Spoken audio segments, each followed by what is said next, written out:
Welcome to the Endurance Studio podcast. I'm your host, Dylan Turner. I'm an avid ultra-endurance cyclist, bikepacker, and runner, and I'm on a journey to learn and share everything I can about how people can push beyond their limits. This podcast will explore all aspects of endurance through conversations with people I find unique and interesting. There's always an amazing story of accomplishment and failure, and always something to learn.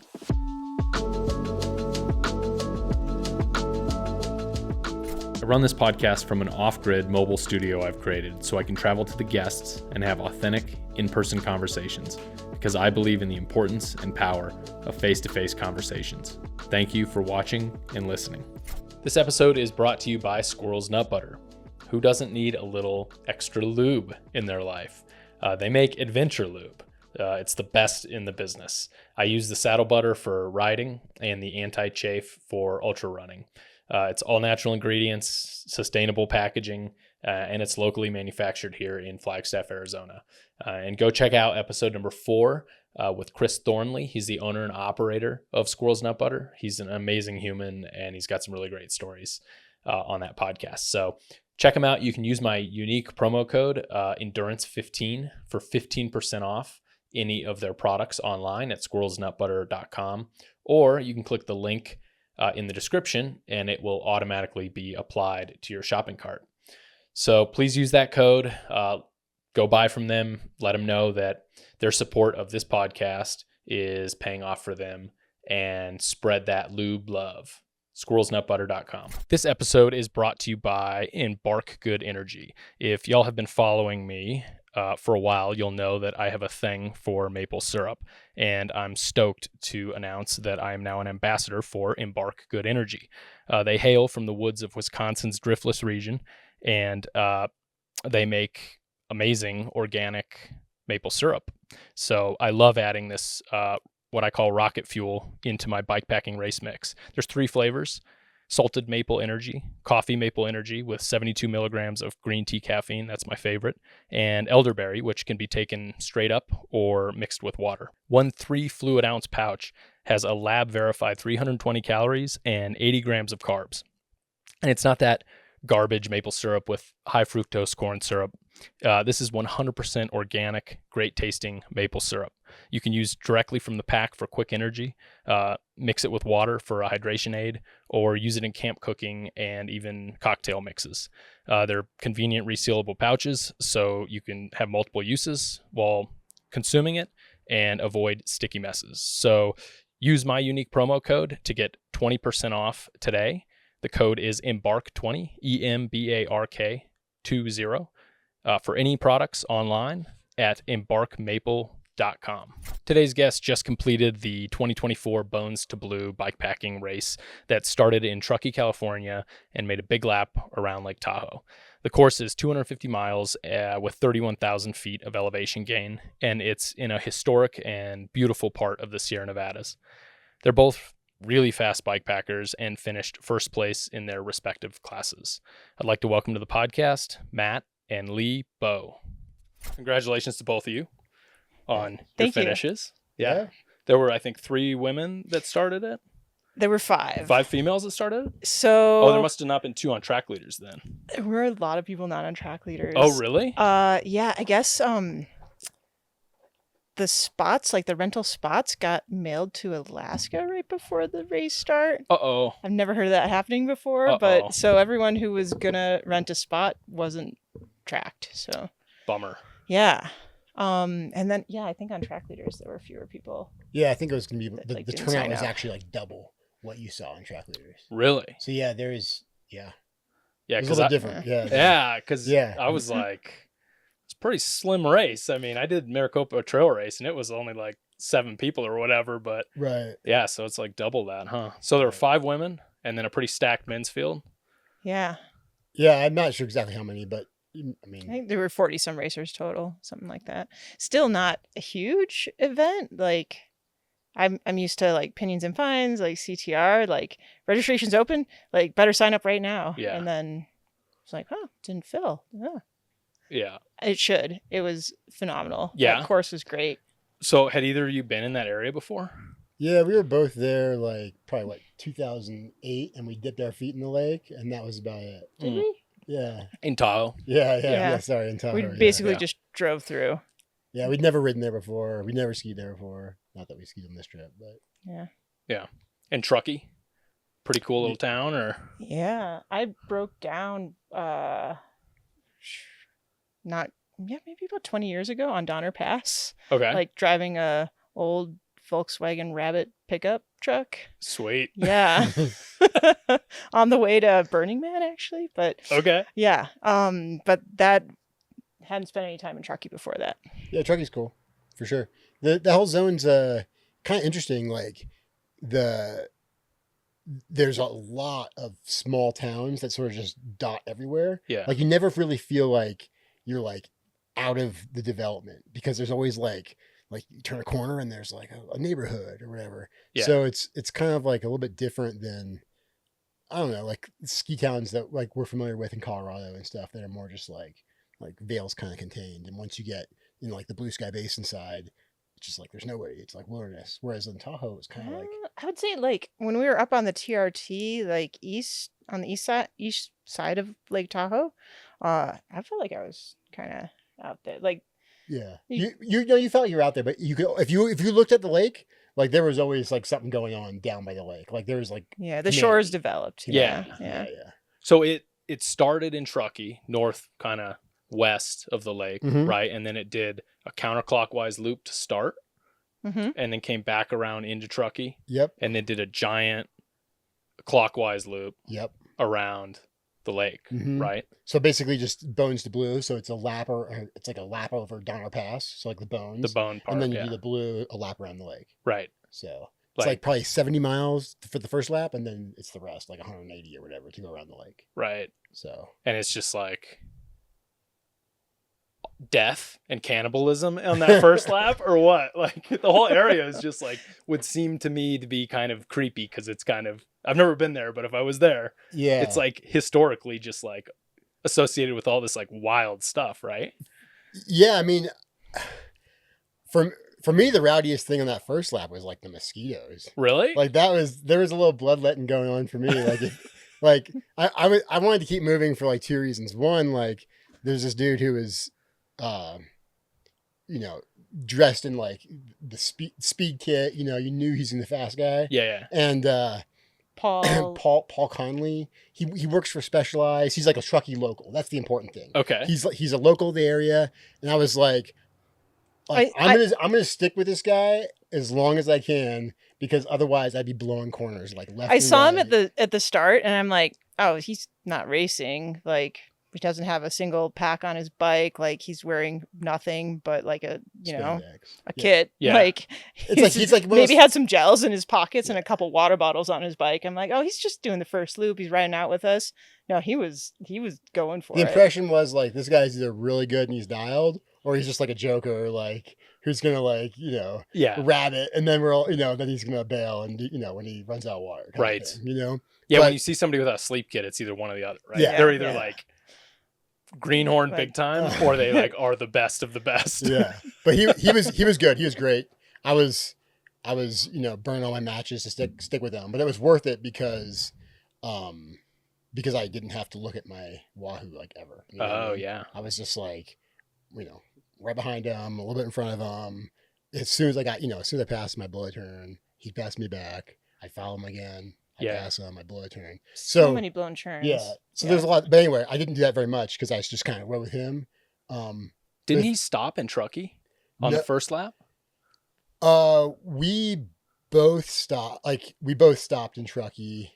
I thought his like dot stopped moving though after the whatever. So what happened? It was after Truckee. It was after Truckee. Oh, okay. Yeah. So we actually stopped in Truckee, got going again. Maybe I dilly-dallied a little bit. He basically the elastic broke. He got in front of me. I was like, well, I'm never going to see this guy again. But it was nice riding with them. Like I'm 3 hours ahead or whatever over the next person. So I was like, that was worth it. But I'm like a little bit cooked. I'm like, I need to like dial it back now and just like, recover, soft pedal for a minute and just like, ride my own race. But then his free hub exploded. Oh. So like maybe 20 miles past Truckee, basically the next town. Like I'm riding into town and there he is on the side of the road, like waiting for his buddy to pick him up. and he was done. Was he He's riding dead in geared? the water? Oh yeah, he was riding geared. Yeah. There was one single speed racer. Okay. Yeah, he did well. I thought about single speed, and I'm like, I'm not in shape for it. I'm not gonna do it. What races have you bike packed single speed before? Pinions and Pines last year. Okay. And DNF'd with a whole crew of DNFers, but yeah. Oh, on the weather nuclear explosion? Exactly. Yeah. On the 300? Yeah, I was riding with Curb and Francis and another guy on a single speed named Matt, not him. And we kind of all like scratched together. Yeah. Yeah. Matt, have you done a lot of single speeding?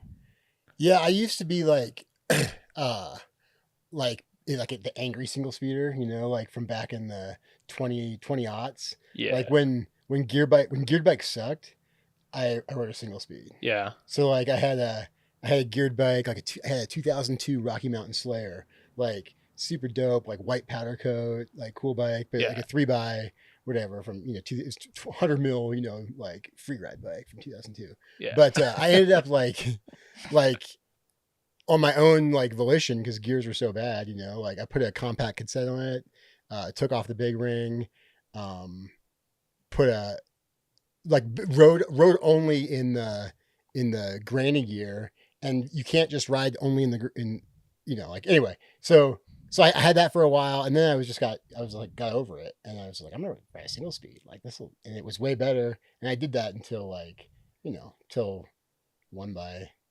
drivetrains became ubiquitous, and I was like, single speed is cool, but like the only reason to do it is like to make a statement. Yeah, like it's not like I don't feel like there's any advantage to it. Before, like there legit was like like you could just ride all day and like you never broke chains or misshifted or whatever. Yeah. Like I mean I don't know. I feel like there's a couple of I think big things. Mud. Yeah. Like that's a big advantage to have a single speed totally. Is when you're going to be in a death mud situation, right? Totally. If you know you're going to be in that. But how often do you know you're going to be in that, right? Last year. Yeah.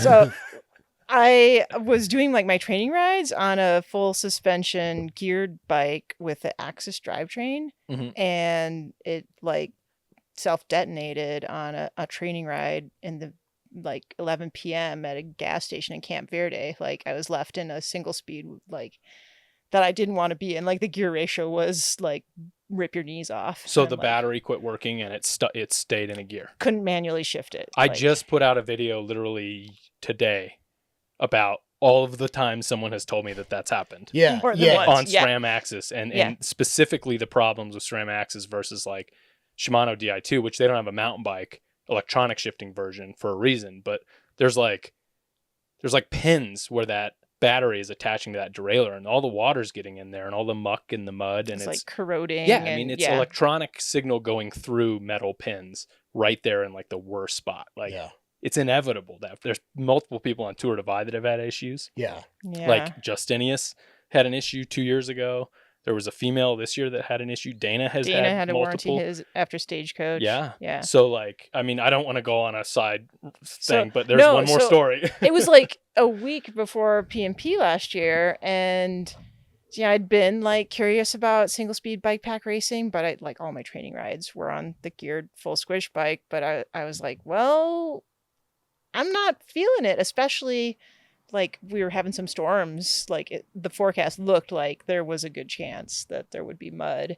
My only other like notable single speed race was Stagecoach 2021. I did on a single speed and it went really well. It was the right choice, and there was death mud, and I'm like, well, what the heck? Let's try it.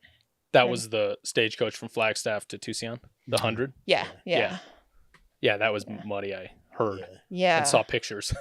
Yeah, that was gnarly. But also the second thing I think a single speed, the advantage I see is the longer a race goes, the more statistically probable you are to have success, because you're not going to have mechanical problems like with a broken derailleur or something like that. There's just less stuff to go wrong. It's lighter. There's, you're not carrying a spare derailleur hanger. Like, right. Yeah. Well, yeah. And so, but I'm not a single speeder. Yeah. I was one time for like likewise. 2 trips. Yeah. No, yeah. And then I was like, Yeah, I did some races on a single speed. It's cool. It was good. Yeah. But I think the big disadvantage bike packing on a single speed, and the reason I have a lot of people, like a lot of respect for people who ride who bike pack on single speeds. Like I could ride a single speed all day on mountain trails, it'd be sick. But like when you're really tired, just being able to sit down and like soft pedal is so crucial. I feel like in like a mega endurance event versus like always having to like full throttle like.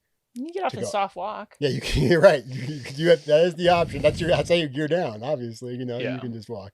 But yeah, like the guys who crush on single speed, like Stremke and all those guys, that's awesome because like I get cramps and this would happen. You feel it like in those long endurance things when your muscles are kind of like right there at that sort of threshold where they want to misbehave. Yeah, and like I can totally get through it by just like put in easy gear and just soft pedaling. But so you had your Pinions and Pines race bike single speed for how long? Up until right before P&P you converted back to geared.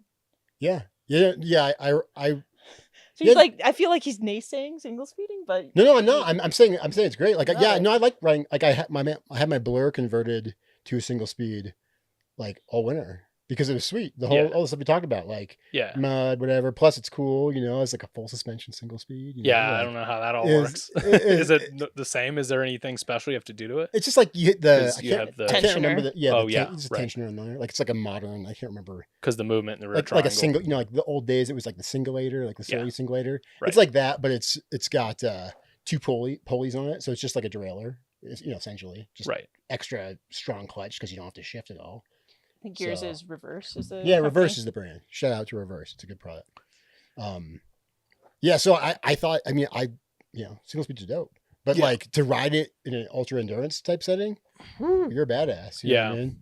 Like I wouldn't. The hardest thing for me is like flats when you're spun out, and it's like I can't go any faster because don't have the mechanical advantage to do it. So. Tour dividers who single speed, that's mind-boggling. Yeah, totally. I can't fathom. Yeah. Like triple crowners that do this thing, like the whole crew. Yeah. Yeah. Yeah, but like I think sometimes I'm burning my legs out because I am trying to push harder every time. Yeah, maybe that's when they soft pedal. Maybe that's when they just time it so they just always just chill then. They're recovering at that point, yeah. And to your point about sitting down and doing the soft pedal, it seems like they get really good at this one precise, like standing pedaling motion. Yeah. And their muscles just get so adept to that one position, right? Whereas when you're like standing sometimes and then sitting other times and you're training that way, you're not like fully all in on one method, right? So you're only training a little bit in both like standing and sitting, right? Yeah. Which I don't know, it's like a boxer versus like an MMA person, where a boxer is like the fine art. It's like they got really good at this one very precise skill, right? Where like MMA guys have to get good at a whole bunch of little stuff, and they're not like masters of one thing. Sure. So I don't know. I've always been really interested in it, and I don't know. You bringing it up got me off on this tangent. I almost, when I went for my last high bike, I almost did a single speed. I almost jumped in that deep end, Yeah. And I was like, I'll just get a specialized Epic Evo with gears. You could single speed it. Yeah, I guess I could. Yeah. So anyway, back to the race. Back to Bones to Blue. So you got around that first lap, and you were with this guy, Paul. And I think I kind of rewatched both of your times. Okay, cool. And so it was like that first night you had finished the lap. Yeah. Lap, And you were getting into the like heading south. And Leigh, I think you were you took a sleep at some point in the first night. I think next to Watson Lake. Yeah. Okay. I did. So like, what was like? You didn't have a sleep kit, I'm assuming.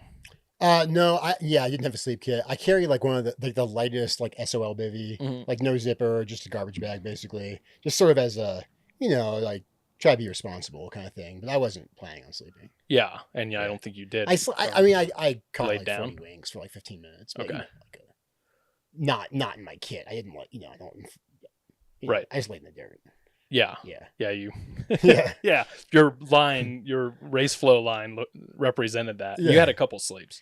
I think. Yeah, my goal was to finish. I had back-to-back DNFs, like my past 2 years, past 2 races since I've had a baby. I haven't finished either of them. It was both Pinions and Pines, but I was like, I'm going to finish this. I'm bringing a sleep kit. And right before Pinions and Pines this year, I decided to like shave down my sleep kit, and I don't think that made me not finish, but man, if I'd had like the ability to get a full night's sleep, I probably still would have pulled out where I pulled out. It was the right decision, but What did you yeah. shave off? What did you take out? I took out the sleeping bag and instead had a puffy jacket and like an emergency bivvy was what I had. I still had a pad, so I was like, I can take like mini naps, but I'm not going to be getting comfy and like recovering and sleeping all night. Yeah. For Bones to Blue, like I wanted the ability to like actually recover, and I think that was beneficial for this one. Yeah. Yeah. My first day, I ended up riding a lot with a really friendly fella, but I probably wouldn't have chosen to ride a lot with that person. I probably should have spoke up, but anyways, I might have like been not doing like the self-care, like eating and hydrating as much as I ought to have, because, you know, instead I'm conversing and like giving mental space to trying to actively listen and you know, kind of riding their pace rather than my own.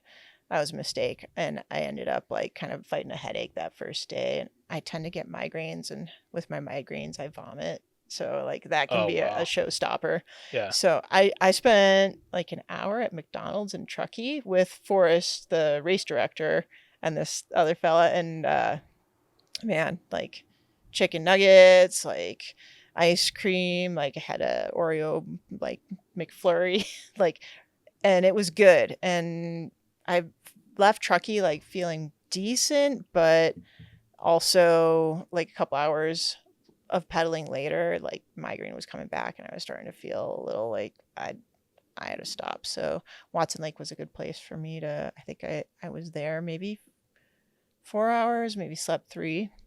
Yeah. And then got an early start and pushed on. Those McFlurries have like 800 calories in them, by the way. I shared it with one of the guys, but they're amazing. Oh, it was great. It was great. Yeah. It was, I don't know. I had a lot there. Yeah. Yeah. So let's go back to this training while having a small child thing and bikepacking for both of you. Because I kind of met both of you a few years back. You had just, I think, had your baby. Yeah, maybe. Yeah, she's like. Did we meet at the Aspen Asphyxiation last year? I or think was it so. before that? Matt and I rode Tucson Tussle. And we were like riding together for the first like 60 miles or something. Mm-hmm. And then I pulled it. You stopped for water or something, and I pulled ahead of you, and I was like, I can't believe I'm in first.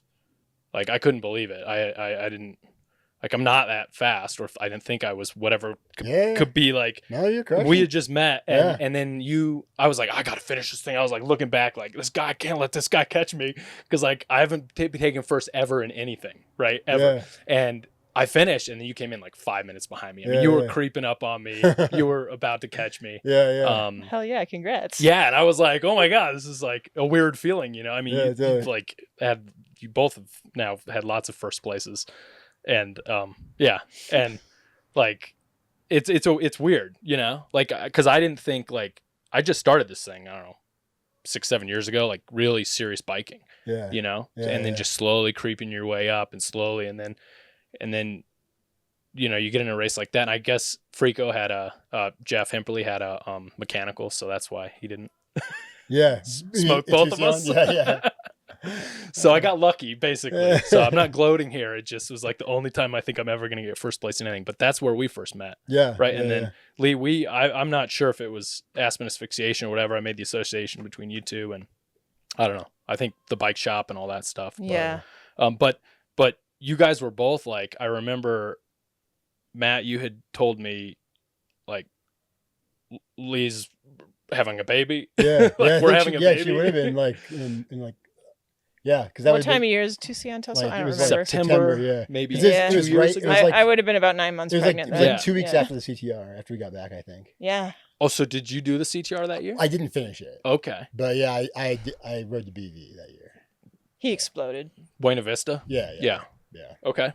But So to be fair, he was in first, like record time, and then he like blew a turn and went like 10 miles. well, you're about to get the CTR. Let me give you some advice. Okay. so when you come out of Twin Lakes, you're riding all these like convoluted Oh yeah, because the same direction. trails in Twin Lakes. Yeah, you're going the same way. So then you cross 285, and you don't ride down 285 to Buena Vista. You cross 285, cross the Arkansas River, and then ride down this dirt road that's on the other side of the river. Okay. So This is after Twin Lakes? yeah, so It's like- basically like It's like Forest Road 371, aka the River Road. It's gorgeous. You go It's- through some rock tunnels. yeah, it's cool. Right along the river. It's not bad gravel. Not There's to be no, missed. there's no reason not to ride it, but I didn't really like.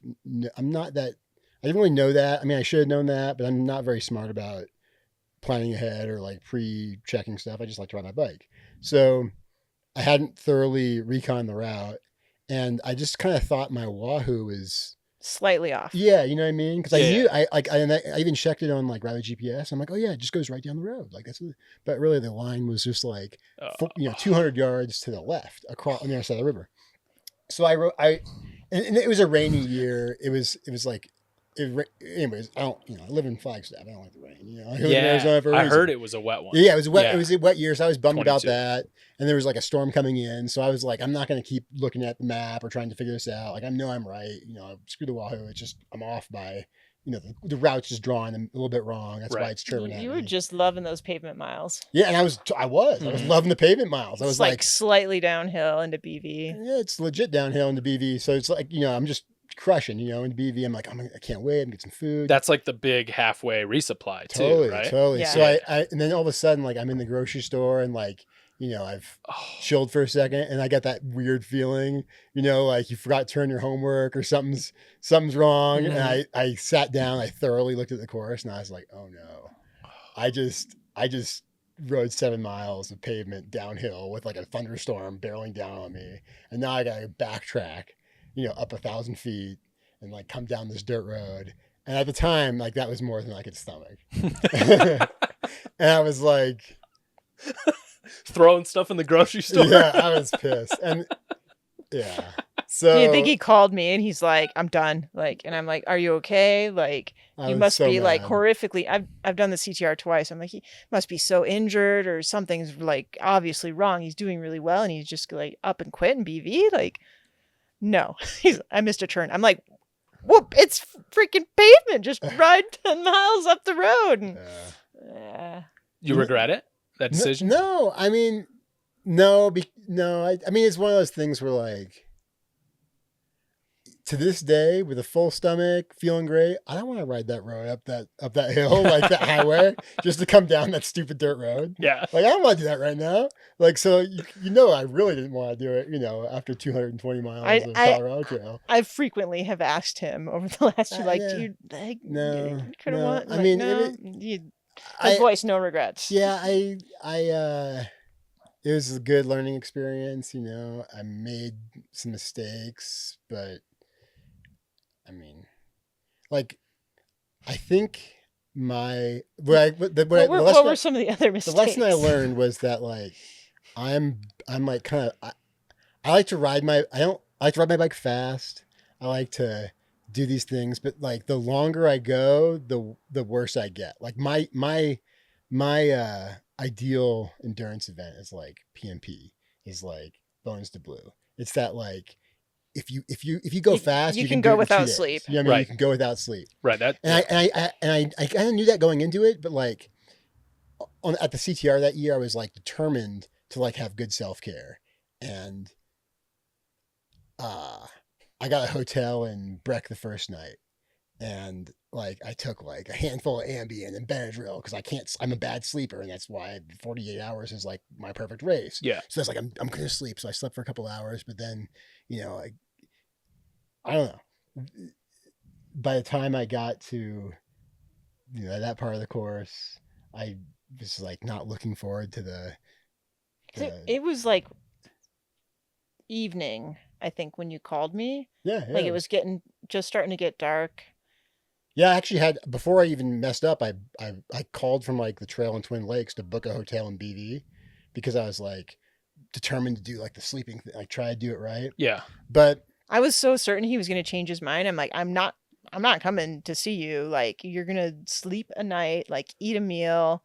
And if you still want to quit in the morning, I'll come and get you. Let you sleep it off. Yeah. Yeah. yeah, like- no, I was Yeah. pissed. I was Dang. that whole thing. So there's a fire reroute right after Twin Lakes this year. Yeah. Yeah. Yeah, I don't know if it changes. Yeah, that, no, it but might. it's I might have given you that Yeah, no, it might change it. I yeah, don't know exactly where the fire is. I have to look at a map. yeah. It's I don't really know much about the course. I'm kind of going into it like advice. like you. I didn't try to overanalyze this one. I'm just I kind of got rough ideas for timing, and I retraced another person Matt Annabelle. I ride closely Yeah. with him on his Yeah. speed, and so I went back to his 22 Yeah. race and kind of like time stamped him as like, Totally. hey, that's something I can. Totally. At least that'll get me in the range of the resupplies at the time. Yeah, So- that's what I did for Bones to Blue. Who's the guy who won PMP this year? Jesse Jesse Reeves. Reeves. Yeah, he had done Bones to Blue like the year before, 2 years before, and I found his tracker, and I was like, oh, I wrote, I know this guy, like, and he'd finished it in like 40 hours. So I was like, oh, perfect, I know I can do it in 48.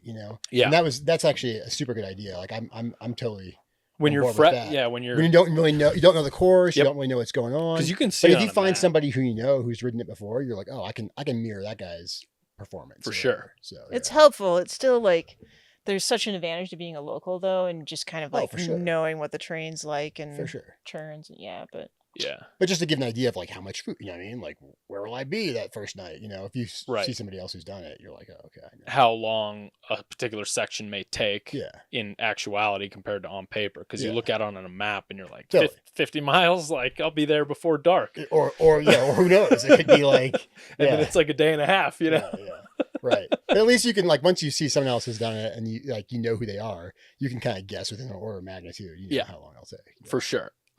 Yeah, Jesse, shout out Jesse. He's badass. He's a Yeah. nice guy too. and he's racing CTR. Yep. And I Yeah. think he's like He looking wants. for a Yeah, he win. wants it. Yeah. Yeah. I mean, he's really, I think Pinions and Pines was kind of a training race for him. Yeah. Did you two go back and forth at the front of the pack on No way. Pinions? He, Because you took in second? third. Third, okay. Yeah. By like 8 minutes.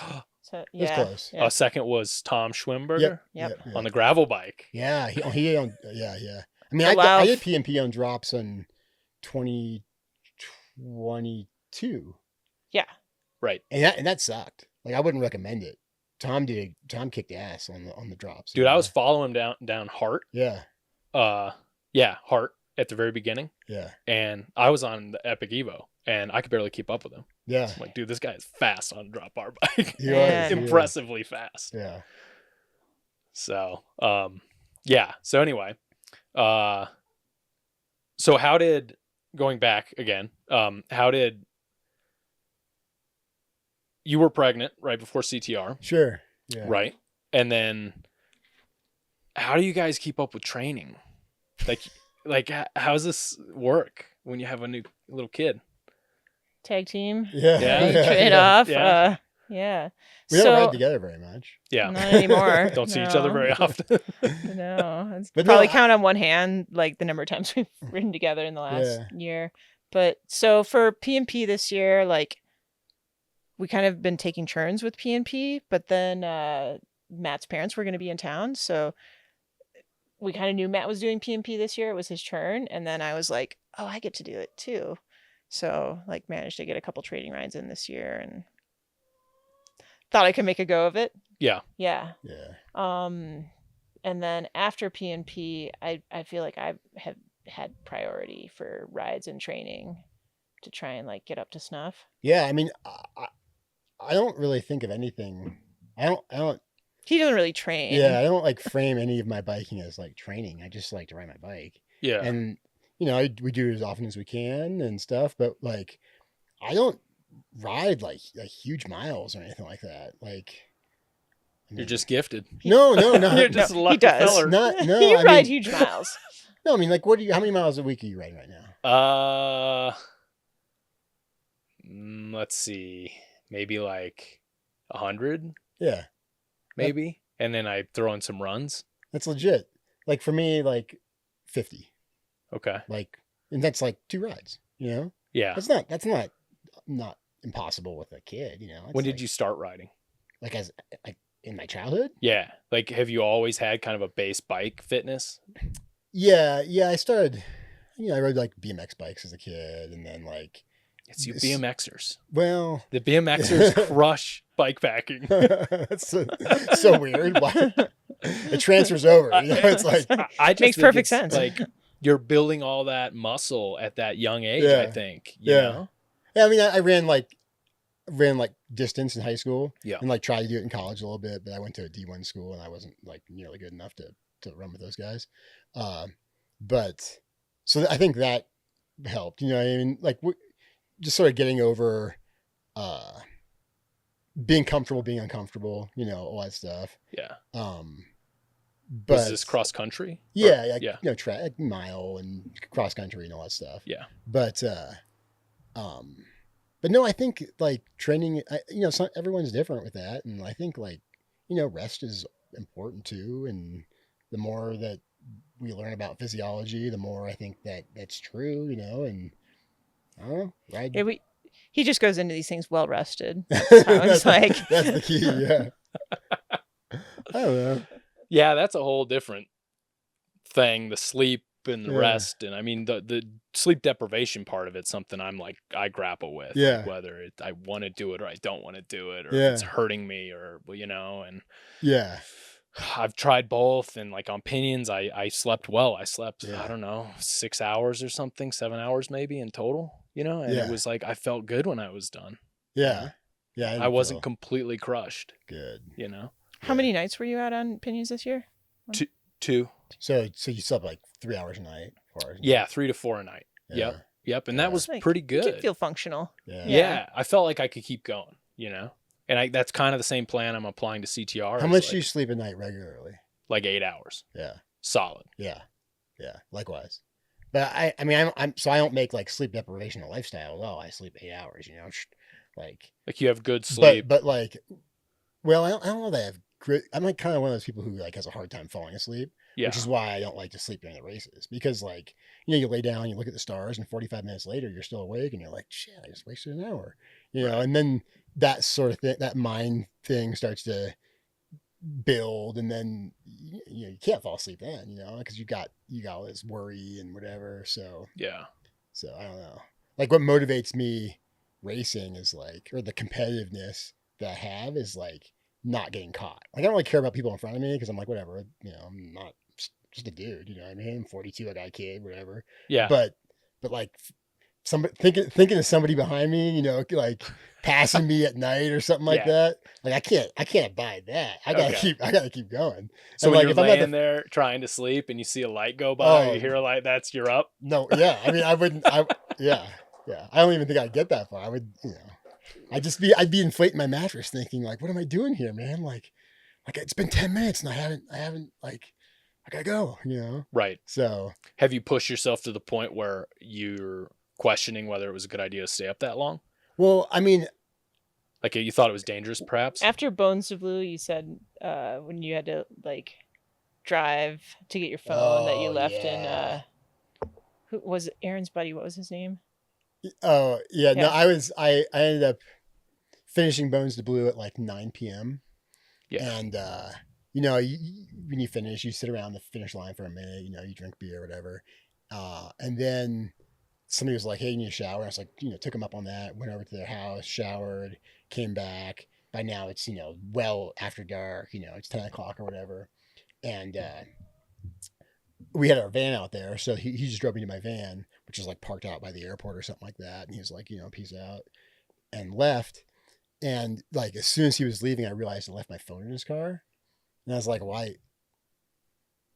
I don't have any way to contact this guy to tell him that, but I knew he was coming back to the finish line because the next people, after me were probably going to finish like at like 5 a.m. or whatever. So I was like, well, I'll just drive my van to the finish line and just sleep there. And then I'll catch them and get my phone back and it'll be fine. But when I got in the van and started driving, and let me tell you, it's like 3-mile drive. Yeah, it's like, and I let me tell you, I was like impaired. You Yeah. know what I mean? Yeah. Like, stopping at intersections with no stoplight, just sitting, like making wrong turns. So anyway, I do this thing for 15 or 20 minutes and I'm like, this isn't going to work. I couldn't find the finish line. Like Truckee's a town of 5,000 people. Yeah. And I'd just been there. I couldn't find where we finished. So I was like, all right, well, I'm just going to go back to where I know, I needed my phone because I, left in this guy's car. So I couldn't map anywhere. So I was just like, I'm going to go back to the airport. Like I can see the runway lights or whatever and just park there again and address this after I get some sleep. Well, it turns out the guy, sees me driving around and in circles, high beams me. Yeah. And, flags you down. Yeah. So he gives me back my phone. Everything's fine. But talk about being dangerous from not enough sleep, Impaired. Yeah. Just bad decision making. Yeah. But guess bikes are easier to operate than Yeah. cars. That's the weird thing, right? Like when you're in the pocket, like you're doing a race, you're like so dialed in on making perfect decisions, like especially when you're doing single track stuff, because it's like pretty consequential, right? If you crash out, I mean, yeah. But potentially, yeah. It seems like your adrenaline is at a point where it's like keeping you going, right? It's like, and then you get to resupply and you're making good decisions there, but then you get to the end of those 40 hours and all that dumps out, and then I have completely fallen apart after those, and I can't sleep, and I'm all like weirdly wired up in this weird way. And I'm like, I'm gonna go drive around and see if I can find a hotel, and I end up at like this super seedy hotel that I really shouldn't be at in downtown Phoenix because I was like poor decision making. Yeah, totally. That's where I was that night. Yeah, for sure. I know exactly what you're talking about. Yeah. And I called my wife when I was doing that because she wasn't with me, and I was like, I think I need your help to get a hotel for me. I can't make good decisions. Yeah. Like, help. how did I just do this thing for 40 hours? Right. Yeah. And keep it together and not die. Yeah. And now I can't even get in a hotel. Totally. Dude, So modern world's complicated, man. just riding the bike is like, just get that reptile brain going. Yeah, and you can just keep you're it. right. Yeah. It must be just like You can keep it going. Yeah. Yeah. Just much easier just to follow the light For sure. and then hike a little bit. Yeah, that's pretty scary when you're driving around too. But about being tired, like, I don't know, if you get to a point, you know how it is sometimes regular life, you eat a good lunch or whatever, you just want a siesta, and those naps, you hit the pillow and you're just immediately asleep, you get 20 minutes and you feel really good. But that happens sometimes too during races, like on Bones to Blue, the first night, I shouldn't have even been that tired.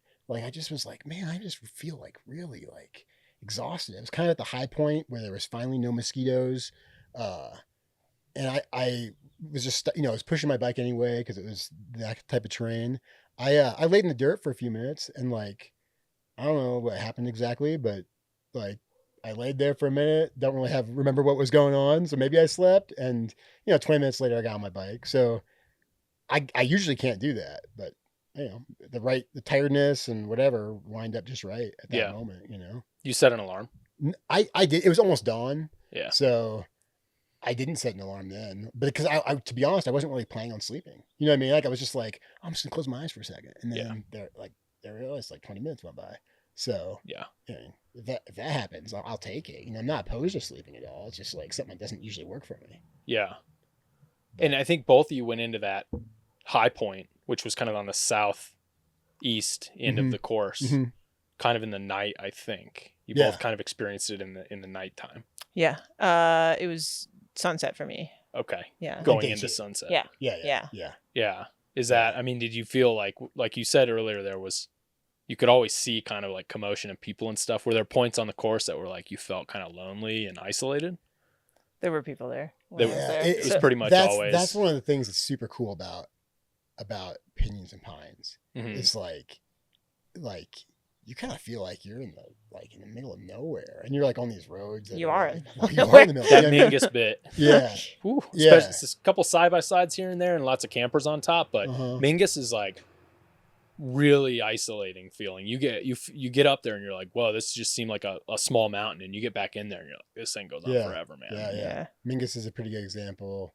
Like this year, I was down by Pine at night, and that new CTR new Arizona trail down there, that felt kind of really remote. It may have just been because it was super dark. Yeah. But so I mean that's one of the really cool things about our home course is it's just like you really feel like in the Colorado Trail. I never felt that as isolated as I do in Arizona. Cataract Really? Lakes. Yeah, I mean, I would argue, however, so the first year I did the CTR was 2018, and you could like really feel alone. Like there were other racers around depending on like where you were on, in the field. But other than that, like you were out there. Yeah.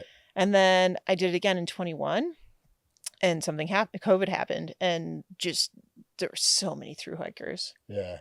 Which maybe I don't know. Like, you're out there in have terms they of scenery. moved it like later, like from July to August start, despite like you're gonna have less light, just because there will be fewer thru hikers. Yeah. I think was part of the rationale there. Yeah.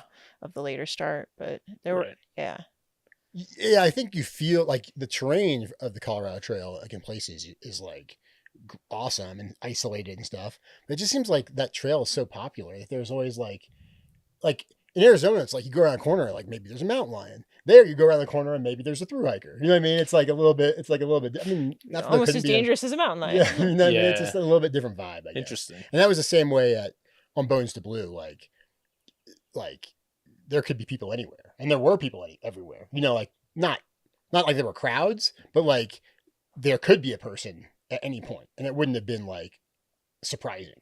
Where in Arizona, like I'd be sketched out if I saw people like in a lot of places. You know? Where there though, it's like, oh, another person. Right. It's just another hiker or whatever. Does that make you feel like safer when you're doing this stuff, just to know like people are around, or do you prefer the isolation part of it?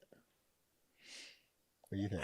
Man, I until recently, I would say like give me people, like give me like emotional like contact. Right. Like I feel like that just kind of helps move me along. Like a safety net almost. Yeah, right? But I feel like in Bones to Blue, like I was kind of craving a little bit of like isolation and introversion out there, and it didn't scratch the itch. I don't know if it's like I have a toddler now, and like I don't get a lot of time just to myself, like anytime just to myself. So it was like that was really appealing, and I didn't feel like I got it on Bones to Blue. Yeah. Well, have either of you done the Arizona Trail? No. I mean, not the race. Either like the 300 or the 8. Leigh is planning to in October. Yeah. Okay. Yeah. Great. The 3 or the 8 or flip. Maybe a coin. somewhere in between. Okay. Yeah. Maybe just ride home. Ride the flag. Yeah. Matt's hoping I'll just decide to ride home. I'm like, I could yo-yo the 300. That that might be too hot. Like, heat's not my forte for sure, but we'll see. Right. At least 300. We'll leave it at that. Okay. Yeah. Cool. Yeah. Yeah, because it's pretty. I mean, you get like there's a few spots where you're like, I'm really out here with nobody, and like you said, if you see somebody, you're like, what are you doing out here, buddy? Right. And everybody just gets so spread out so quick on that thing. It's a cool race. It's interesting, this perspective on CTR. I would think like it'd be even more isolating feeling. Yeah, I mean, maybe I don't know. Like, maybe it will be for your, for when you do it, or like, I mean, there's definitely.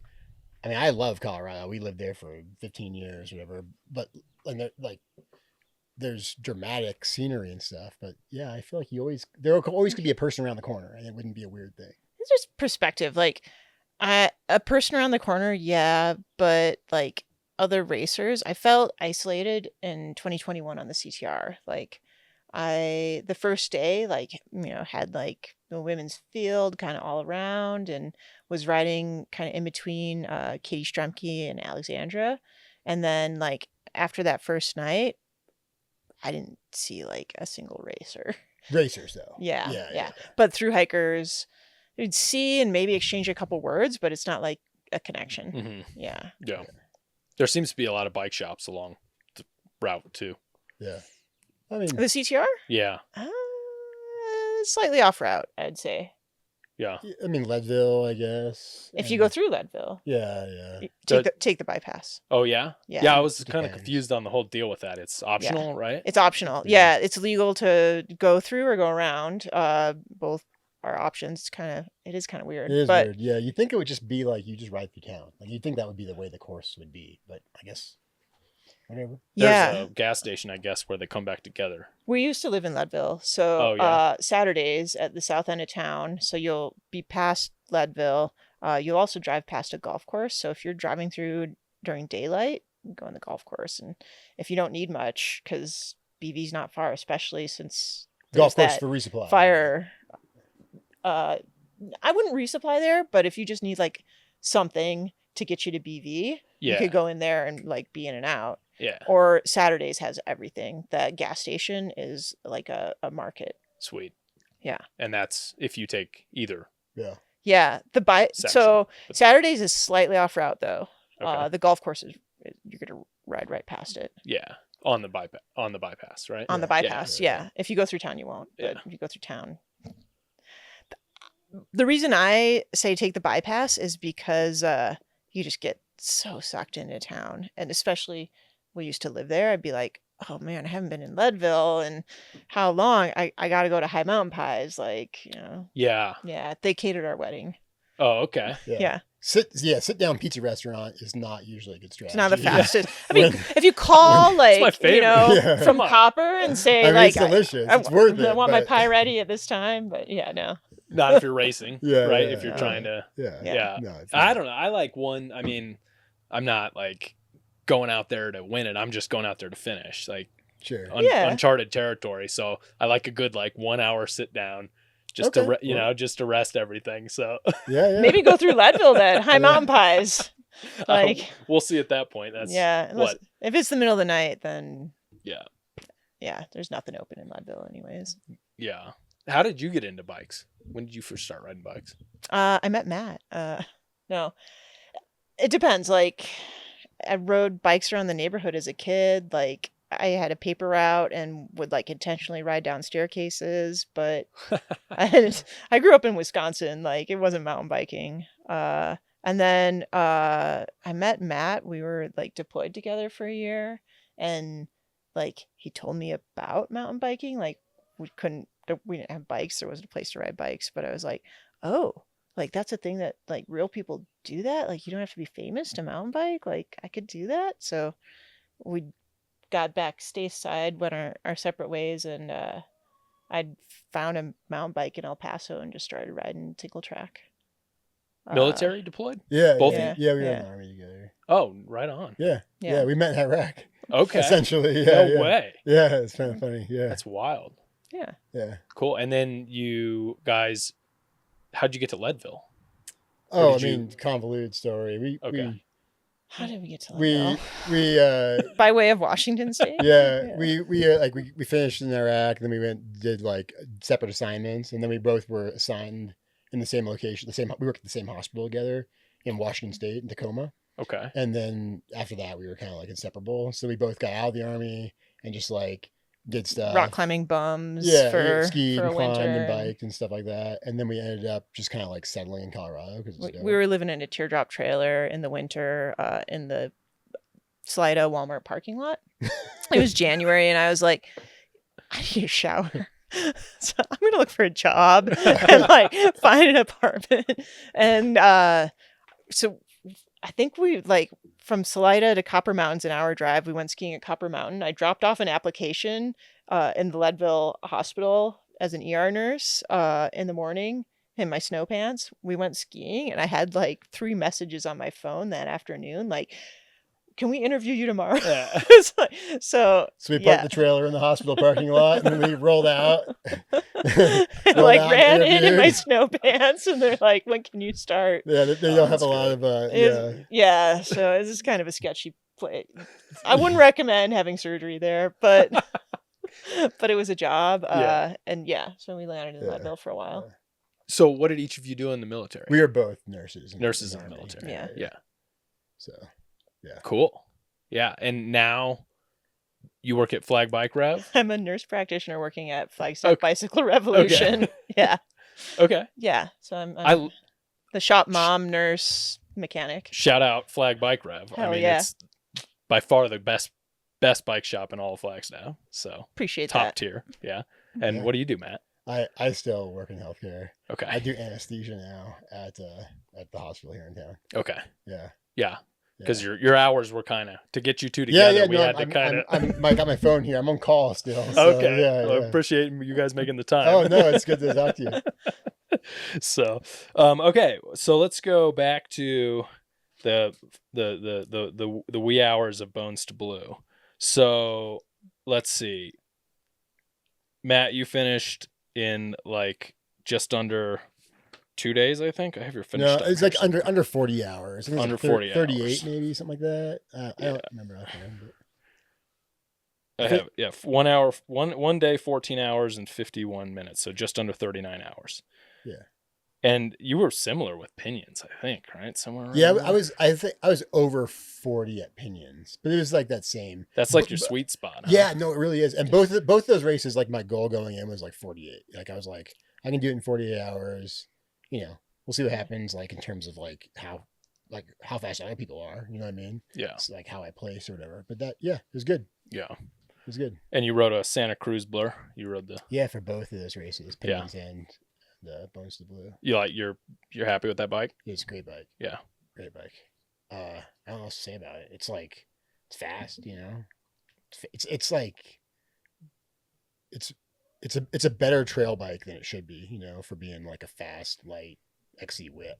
You can still ride everything on it, you know. I don't know. It's great. Yeah. Is it what do they do? Like a C and a CC carbon? Well, funny story. I've got the C.5. Okay. I've got a CC front triangle and a C rear. Like a warranty or something? Yeah. I broke a chainstay. You can ride some pretty gnarly trails with it. Maybe you shouldn't have. Yeah. Yeah. So you smashed a rock or something? I don't know, to be honest. Like, I just was riding and I was like, man, are my spokes detensioned? Like my wheel, I feel like I'm like a little bit sloppy on corners. And then like, I got off the bike and, I had a broken chainstay. It's probably like a rock strike like 3 months earlier. Yeah, probably not. But it was probably a rock strike or something like, 30 minutes earlier. Not about 3 months, but yeah, no, it's pretty noticeable, but yeah, no, it's a good bike. It's a sweet bike. Maybe the chainstays aren't as strong as they should be. The C chainstays have been fine. Yeah. And it's great for everything. Yeah. Nice. And Leigh, you're riding a G&T Tranquillo? What's this bike? Giant Trans. Okay. 29, yeah. It all makes sense. Yeah. I was like Googling that. I was like, what? Ending up on Spanish websites, Oh, nice. Duh. Sent you down that rabbit hole. God, Sorry. You got me. I was trying to do my due diligence over here. GNT is the abbreviation in the shop for Giant. I don't know if Giant uses that abbreviation, but I guess it's not recognized by the interwebs. Yeah, no, it's not. I was actually going to ride my hardtail, probably geared for Bones to Blue, and then Jesse talked me out of it, and then actually like hired a coach the morning at 5:30 a.m. that I scratched pinions and pines. I'm like, I need to make some changes. Okay. And she was a Bones to Blue veteran and was like, you gotta ride full suspension. And Jesse was like, it's gonna cost you hours to ride hardtail. He's like, you could, but so why? What's the difference here? It's like technical. There's some proper like directional descents that are like rated black, and it's it's probably mostly like, if I was going to characterize the trails, it's like 90% single track, and it's like a lot of like old school like hiking single track with like granite staircases. It's a lot of TRT, the Tahoe Rim Trail, which is like some of it goes through wilderness, but it's like a popular through backpack. Yeah, in that area. But so it's not dissimilar from the CTR.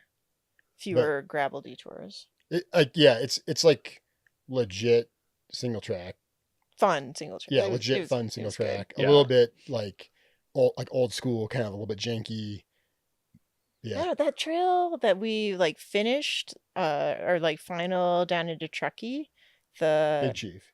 Big Chief, yeah, the upper, middle, lower, like that was like purpose built True. mountain, yeah, True. with like The Tahoe Rim Trail proper features. is more and- like the old school janky, but we weren't on it exclusively. And Yeah. when we were on it, like there's enough single track around that they put us on like purpose built mountain biking trails with like, it's kind of funny to, hit jibs and stuff on your, Yeah. 38-pound Yeah. like seat bag buzzing and stuff as you like try to gap little things, that are on this purpose built trail. Yeah. So yeah. Pretty Yeah. fun. Yeah. I mean, maybe not hour 40 when we encountered this trail that Leigh's describing called Big Chief. Right. But yeah, no, it's cool. You It was had that 20-minute nap. yeah, No it's a problem. well-designed course. Yeah. Yeah. It's cool. Nice. Yeah. And so like the whole coach thing, like, do you feel like that really helped you and gave you a lot of confidence going into Bones to Blue? Oh, 100%. Yeah. Like I said, like I hadn't finished a bikepacking race in 2 years, like since I had the baby. And yeah, shout out elizasampi.com is my coach. Oh yeah. And Liz Sampi. yeah, you Yeah. know Liz. Yeah. So she's a physical therapist and like trains like strength and fitness, like keeps in mind injury prevention. So when I've worked with her before as a coach, when I like emailed her at 5:30 a.m. when I couldn't sleep after I scratched, I was like, 6 months until 6 weeks until Bones to Blue. Is that enough time? Like, can you get me like ready to go? Do you want this challenge? And she's like, oh, hell yeah. And it was great. And I felt like strong, and yeah, it was like a 180 from where I'd been. What kind of weekly routines did she have you on, or weekly programming? Like 2 days a week typically are like strength workouts in the gym. And she like, has some of the exercises she's kind of developed specifically for mountain biking. Okay. Is And this like kettlebell stuff and free weights, or? Yeah, kind of, yeah, body weight, and then like whatever you have for a weight. Like she's like, pick up a big stick if you don't have like something that's like handlebar size and weighted, or a couple of barbells. Yeah. And then the rest of the week, there's typically like a long endurance ride, and then like just like a lot of speed work. Yeah. Yeah. Yeah. It seems like that. My wife did very regimented training for Cocodona 2 years in a row, like, and she stuck to it. And that was like, it seems it worked for her. I mean, some people can just, kind of and go out and crush. Lucky people. Yeah. But some of No. us. I need have like to- I need the accountability, Yeah, and yeah. like especially since the baby, like the previous like CTRs and like other events that I've done, like I hadn't worked with a coach since like 2017, I think. And was just like riding enough to like maintain fitness, but then something changed, I think, like Yeah. something in our life, I don't know, having a child. Yeah, so fitness just kind of, I think, wasn't quite there for me. Yeah. Yeah. That moment, the moment of failure is very interesting for me. I've gone through it myself with like Arizona Trail 800 race. Like I scratched that. I built it up and trained for it for a year, and then got a day and a half into it and scratched. Yeah. And like the emotions the following 2 weeks were, hard to describe, and I've been fascinated by them since. Like, because you're so low, and you feel like a failure. I don't know. I basically was like, I'm done with this. Like, I'm never going to do this again. Like, I'm done. I don't think this is for me. Like, all those things go through your brain. How did you turn that around? I just avoided everything bikes for a little while, I think. I didn't even want to like watch the rest of the race, even though I had like friends that did it.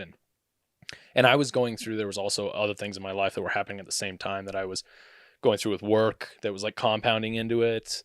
And other like family related things that were happening. And so I don't think it was just that was happening, but it was kind of like the catalyst for it. Sure, or the vessel that I kind of like ported those emotions through and blamed everything on, Yeah. And so I think I just didn't do anything for a while, you know? Like I didn't take action right away like you did. It sounds like you kind of were like, I got to make a change. Something's going to have to change, and this might be the answer. And it seems like it proved to be the answer. Yeah, I think so. So, you know, that's great, you know? For me, it just took a little bit of time, and like, I think I had overcooked it so much and like thought way too much about it and put way too much mental energy into it that I put it up onto this pedestal of like, the whole thing stressed me out more than it should have, you know? And that was part of what the decline was. Totally. Mm-hmm. And I'm having a mental performance coach on the podcast in like 3 weeks. Oh, cool. Ooh. She works in town. Her name is Shannon Thompson. Cool. And she's a psychologist, and she has her master's in positive psychology. And she works with a bunch of people at NAU, like elite endurance athletes, like semi-Olympic Got level. a few of those around here. Yeah. So I'm so excited to like see what's going on here, you know, like this, the ups and downs and the emotional. I mean, this is something we're just doing like on the side. This isn't our job, you know, Sure. but we're still so heavily invested in this that it kind of brings us up and down. It's in not our job, but ways. man, it's a big part of my life, at least. Yeah. So, I mean, you know, you guys have been teasing me about like not training and like just showing up, but I kind of feel like that's also like a safety mechanism. Not like I'm like, you know, you don't, when you do put it on like a pedestal and you are like train for a year and like, exactly. I feel like that can be like, put your eggs into that basket. Kind of, where it's just like if you just frame it like, oh, like where I just frame it like, I'm just going, my favorite thing to do is just big dumb rides, you know? And like, this is just another big dumb ride. I'm just going to like, you know. Was it your birthday that you Everested on Snowball? Like, yeah, I like to do big dumb rides, you know, so that kind of stuff. Yeah. You know? So, you know, I'm super competitive. Like I'm not like thinking back to like running track, you know what I mean? I didn't like it because I would get like tied up in knots and stuff, like not being fast enough, like how do I do that and stuff. And if I thought about these events like races and like that was you know what I mean, and especially if I like trained with like a race mentality for them, I think I would be a lot less happy and potentially have like worse performance because of that, you know? Yeah. So I mean, when I would drag you to enduro races, like I had a hard time like understanding why Matt didn't want to race, because like he's fast, like, you know, it's fun, and like eventually he like was able to make me understand that he's too competitive to race. I get sick, you know what I mean? And Leigh's talking about, when she says enduro, she's talking about like the gravity discipline in mountain biking. Yeah. So like that's not the kind of place where you want to be going like, you know, 120% and, you know, taking chances and stuff like that, just because you're like, you know, have that super competitive mentality, you know what I mean? Like, you could hurt doing that. Really, you know? hurt yourself. So, so you're it's almost like this prison you get yourself into. Yeah, no, that's why I was kind of telling you about like, for Bowe's races, like my goal was like that 48 hours, you know what I mean? And like, if I always frame it as like my individual thing, then I can like let go of what other people are doing. Yeah. Because like, I mean, you know, I'm not a mountain bike racer, you know what I mean? I'm just a guy, you know what I mean? Yeah. And like, that's really important for me to like remind myself of that, you know, and just be like, I want to go, you know, I've done stuff like this before. I know, you know, how I feel and how I am. And like, that will be my goal, is to like a time that, you know, I think I can achieve or whatever. Yeah. Versus like comparing myself to somebody else when like, I don't like know who this guy is or like what they felt like when they woke up today or, you know, how they're training or whatever. Like I can't control that stuff. So like, why am I even trying to like measure myself against that? Yeah. You know what I mean? Did you have a time goal for CTR? I don't remember. Good question. I don't remember you having one. Yeah. So you're like a highly competitive guy who's managed to like compartmentalize his ego. Yeah. Let go of it somehow. Maybe. Yeah. Yeah, totally. I think so. That's really, I think, hard to do. Yeah. For most people that are competitive. You know, we were riding together for a minute on Pinions and Pines, And, because we start, like all races, right? Everyone started too fast. And Me and you? Yeah. We just talked for a second. Like we Okay. were going up Mount Eldon Road. And yeah. and you were like, Yeah, I remember. You were like, whoa, my heart rate's like too high, or whatever, my watts are too high right now. Yeah. I gotta pull it back. You know what I mean? And like,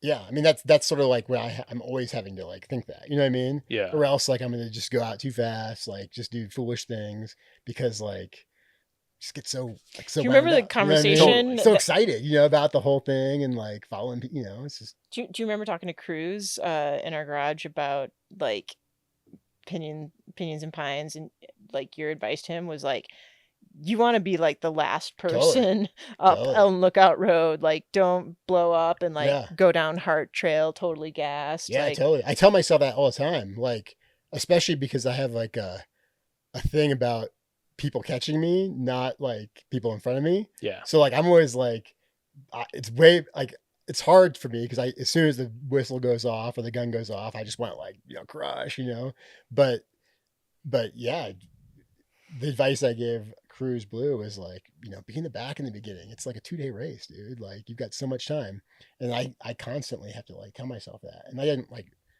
don't literally mean you should be in the back, but you should just be comfortable and like. Yeah. Don't try to be in the front. Yeah. Don't, or I mean, if you're in the front, I guess maybe you're just that good, but like, don't be pinned. You know what I mean? Yeah. Don't be in the front because you're pinned. Be in the front because, whatever. Yeah. But yeah. Yeah. When I was doing the pre-race meeting announcements, I said something like, we're going to start by going up Eldon Road. All you crazy people, you have fun going up that. I'll see you. I'll be in the back. Yeah. That was like me telling myself that it was okay to be in the back. Yep, right? Exactly.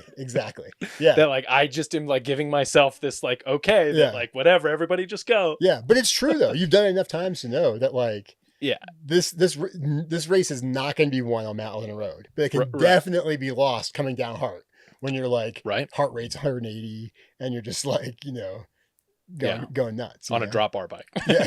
Yeah. I think a couple people went down too. Oh, for sure. No, definitely. For sure. Yeah. Jesse went down. You had warned him. Jesse went down? Yeah. Oh, really? Yeah. I mean, he was graceful about it and got going again, but like, perfect example. Like, I mean, he was fit enough to do it, but like, he's lucky, like he didn't mess up his derailleur. Totally. Like you could have, you break race ending. Break your shifter lever right there. You know what I mean? Break your brake lever right there. So yeah. Interesting.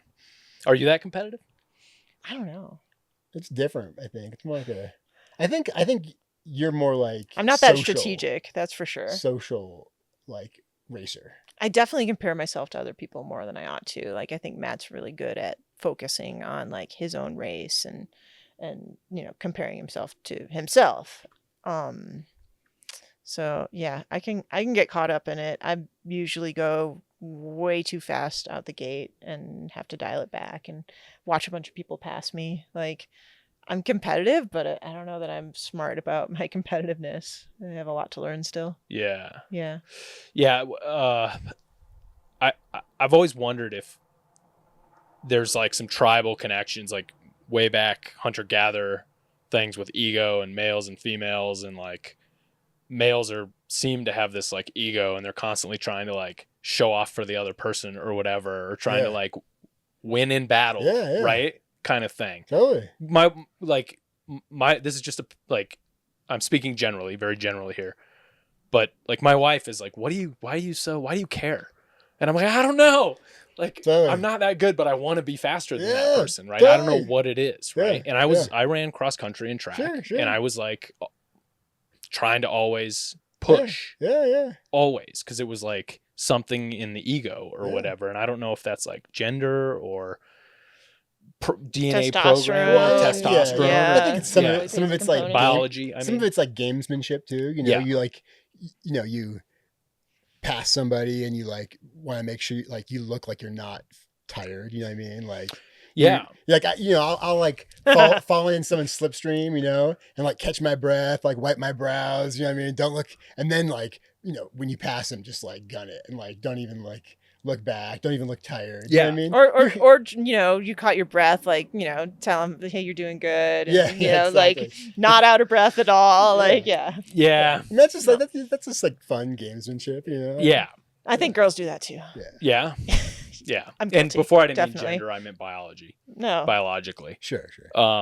Yeah, I mean that stuff all happened like when I was like, 15, 16, and I was like full of testosterone and just like competitive, and there were girls, and like everything revolved around that. Yeah. That was my whole life revolved around that. So like right? when you're in a race, like back then or now, and you're being competitive, like what would be like, what are you thinking when you're like behind somebody and you want to pass them? Like what would be your like mentality? Like what, you know what I mean? You know what I'm saying? Mhm. Like, because I have like a mantra or whatever. Like what would your thing be? Well, so when I would run track, I would intentionally stay behind people to try and like wind block, or what do you call it? Okay, yeah, Draft. Draft. Yeah, I would yeah. draft behind Yeah. people in like track on like 1,600-meter runs. Yeah. And then I would sprint past them, hoping that I would crush their soul mentally. Yeah. So Totally. that they would slow down, because Totally. that's how it felt when I got past. Yeah, right? For sure. And so my strategy was like, draft, get up the energy, try to. I wouldn't have like a mantra, but that was kind of my approach to that. Yeah.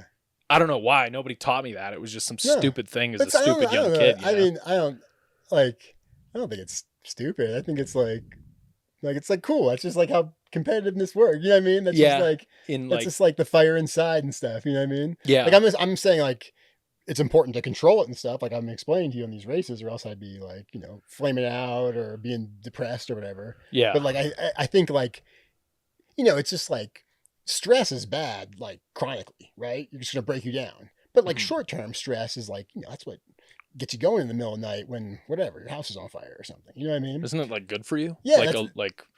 There's certain hot and cold stresses and stuff. Sure. And like physiologically. And that's what I'm Use saying. stress versus distress. Like, Yeah. That's what I'm saying. Like just when you sip it a little bit, that competitiveness. Yeah. I don't know, I love that. Like my thing is, like I like to watch the person in front of me is their legs, like on the pedals. You know what I mean? Yeah. Or when they're running, like watch their legs on the track. And just kind of focus on that. And I feel like that just reels you in like naturally, because you're just like seeing that and you just kind of can't help but accelerate a little bit. Yeah. And then I kind of think like this is like Jaws. They're that girl like swimming in the ocean, their legs are kicking, and I'm the shark, and I'm about to strike. You know what I mean? And you just kind of like get up behind them, their slipstream, and then like you said, you just like zoom by them or whatever. You attack, and then that's when like you go off and you're the king of the ocean. Yeah. So, I love it. but like I mean I can. Do you hear the theme music? Yeah, Like, that's your mantra. Yeah. Like, start whispering it in the background behind him as you come up on him. No. Not weird at all. The thing though about all of these races for me is that only happens in the first like 2 days or day and a half. True. Then everything just kind of dissolves away, and it's just like it doesn't matter. And then it's like We're all out here logistics, together. like No, that's, Right? that's fair. That's It's like- that's the cool thing about ultra endurance. Exactly. Like, It's so yeah, humbling yeah, that yeah, like you have an ego for like a day or two, and some people can have it for longer, but after a certain point, it's just you're like whatever. Like Yeah. it's just survival now, and we're Yeah. just all like, here, have some of my pizza or whatever. Right. attrition. Like, yeah. right. Like we're just happy to see somebody else and talk to somebody else, right? So Right. so it kind of like for me it puts that in check, right? No, it's good. It's kind of like you kind of go through the whole range. Kind of like you get fired up, and then it kind of dissolves you back down, and Yeah. then, yeah. Yeah. And then you finish or don't finish, and you come out of it afterwards. And like, for me, when it's a finish, it's a kind of a euphoria afterwards, the afterglow kind of thing. And then, but it's still kind of like all this processing of horrible foods that I put into my body and lack of sleep. Yeah. And trying to like get back into the routine of work afterwards. Yeah. And like Do sometimes you trying get to- into like a little depressed funk? Oh, Like, yeah.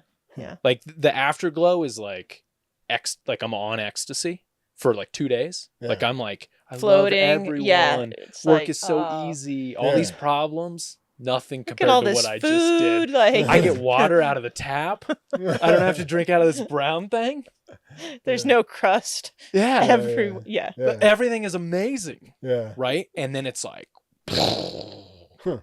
and then it's just like then it's like every little task I can't overcome. Like this Yeah. email that Interesting. from this person that I just don't want to deal with anymore. I just can't do it. I can't email them. I can't write this. I can't even think about it. It's just too like, everything is way too difficult. It's like the biggest mountain to climb, every little thing. Right. Yeah. And that lasts for like 2 days.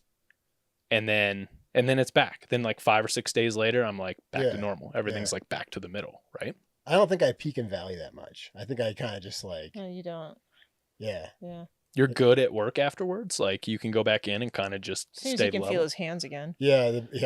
Yeah, that's a problem, right? Yeah. Yeah. I mean, I work with my, I mean, like, so the big thing is my like pinky and ring finger get really numb. And I use those to like uncap syringes. So like, I'll be just like, and are you tempted to ever just like fight? No. Yeah, luckily I'm wearing a mask, so like I can't accidentally do that. But yeah, no, that's the thing. But yeah, no, like emotionally though, I kind of get like, I don't get euphoria. I just kind of get like the satisfaction of like job well done, like made it in one piece, like succeeded in under my, definition of success or whatever. And then like just take a shower and move on to the next thing, I think.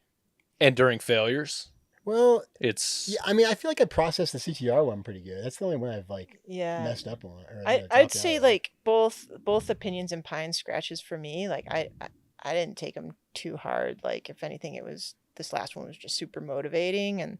And last year, like so many people scratched that it was like, wow, this is just the way it's going this year. Yeah. I think when you do, like, I feel like. And having a kid to come back to, like, it's like, like the snuggle bug, like, this is, that helped. These kind of races, I feel like not finishing them isn't like a failure because like you're setting the bar like high enough that like the expectation is that like you don't get to the finish line of all of them. You know what I mean? Like there's like some Japanese word for something that's like you do an activity that's like you have a chance of fail. Like there's a high chance of failure. You might fail. Like it's okay. You know what I mean? But like it's all about doing something hard that might not work out, and like that doesn't mean you were wrong to try. You know what I mean? Like the stars kind of have to align to finish a race like the AZ. Well, I haven't done but the AZT or the CTR, even Pinions and Pines. You know what I mean? Because it's so easy to like to flat and then there's flat, a lot of people though that have like. They have so many like I think of Alexandra as just like no that's not never quitter. That's a really good point. Alexandra she's out there on foot right now. That is 100% though. That's like what makes her super remarkable. That grit? Is or just like because she's not like, I mean, she's obviously super fast because she's won a lot, but I don't feel like she's remarkable because of her speed. She's just remarkable because she's always doing it. Like it's like her lifestyle is just like crushing races. You know what I mean? Yeah. But that's not, I mean, but for most people, like there's so many things that can be like, breaker, derailer, hanger. I mean, you didn't fail. Like it's just shitty, Yeah. Or like, but I've seen a lot of people not pull out when that happens and they just keep persisting, Yeah. Like I've seen two people break crank arms off or Matt Annabelle on Pinions 500. Yeah. I caught up with him and he was scootering and he'd been scootering for like 6 hours or something. I mean, a lot of times you're scootering for 6 hours because there's like no other choice. Like you have to get to town. Yeah, there's like, you know what I mean? Like, I mean, you could push that spot button, but you'd be faster scootering than getting extracted from some places on P&P. Yeah. But he wasn't going to quit though, is what I mean. He just was like this Alexandria mindset where that's fair. There was not another option. It was just, how do we get through this current moment, Those literally sometimes like there isn't another option. Like I feel like when we did a Pinions and Pines duo in 2021, right when we moved to Flagstaff. A week after we moved here, Yeah. Like if something had happened to like our bikes, like you're describing, like maybe we could have like quit in the sense that we would be leaving the course. Yeah.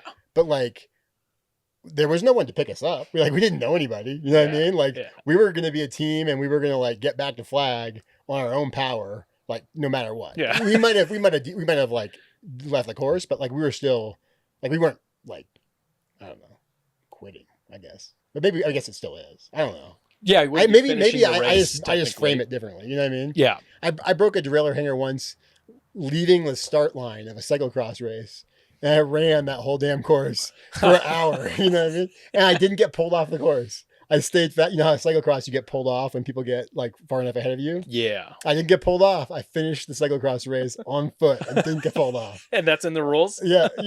So I mean, I guess because it's a cyclocross I carried race, my bike. right? Yeah, I had that right. like on my That shoulder. running, part of running it. background. Yeah, Yeah, for hours, it was a so. running race. It's hilarious. So- So let me ask you this: in a race, is it in the rules? So like AZT and CTR, if you catastrophically break your bike and hike yourself to a bike shop or just ditch your bike and hike to a bike shop and buy a new bike, could you do that and finish on that second bike? Is there any rule set that says My you have to? understanding, that's a go. I think that'd be fine. I know there's like a lot of Like you can controversy. call a mobile mechanic, like to Yeah. bring you parts. Like, W- could you call a mobile bike shop? Like, Yeah. Right, like bring what if me it a was bike. a carbon bike and it cracked and you were Yeah. unable to repair it? Yeah, I Could think you that'd be do- fine. Buy a new bike and keep going? I think that'd be fine. No one ever. I thought someone asked me that. Someone who didn't have any idea Yeah. what this world, and I was like, I don't have any idea. That's a really good question Yeah, because Yeah. it's not written. I don't in think any of it's the come rules. up.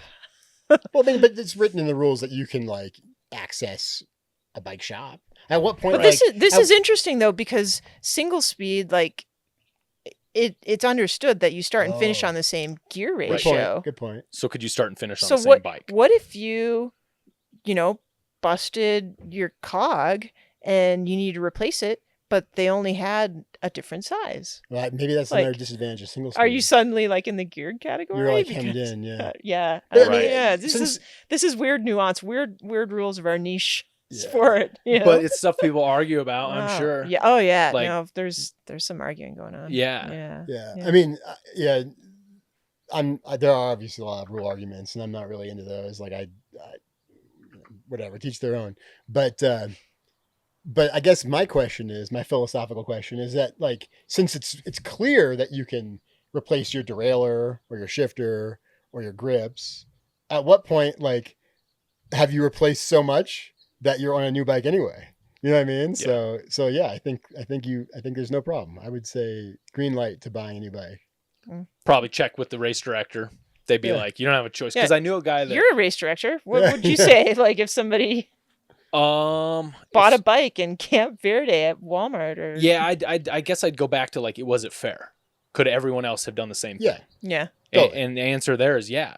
I mean, Right? but Everybody had the same does access. everybody have the ability to buy a new bike? Well, Like, that goes Yeah. down a rabbit hole that I Right. don't know. You could.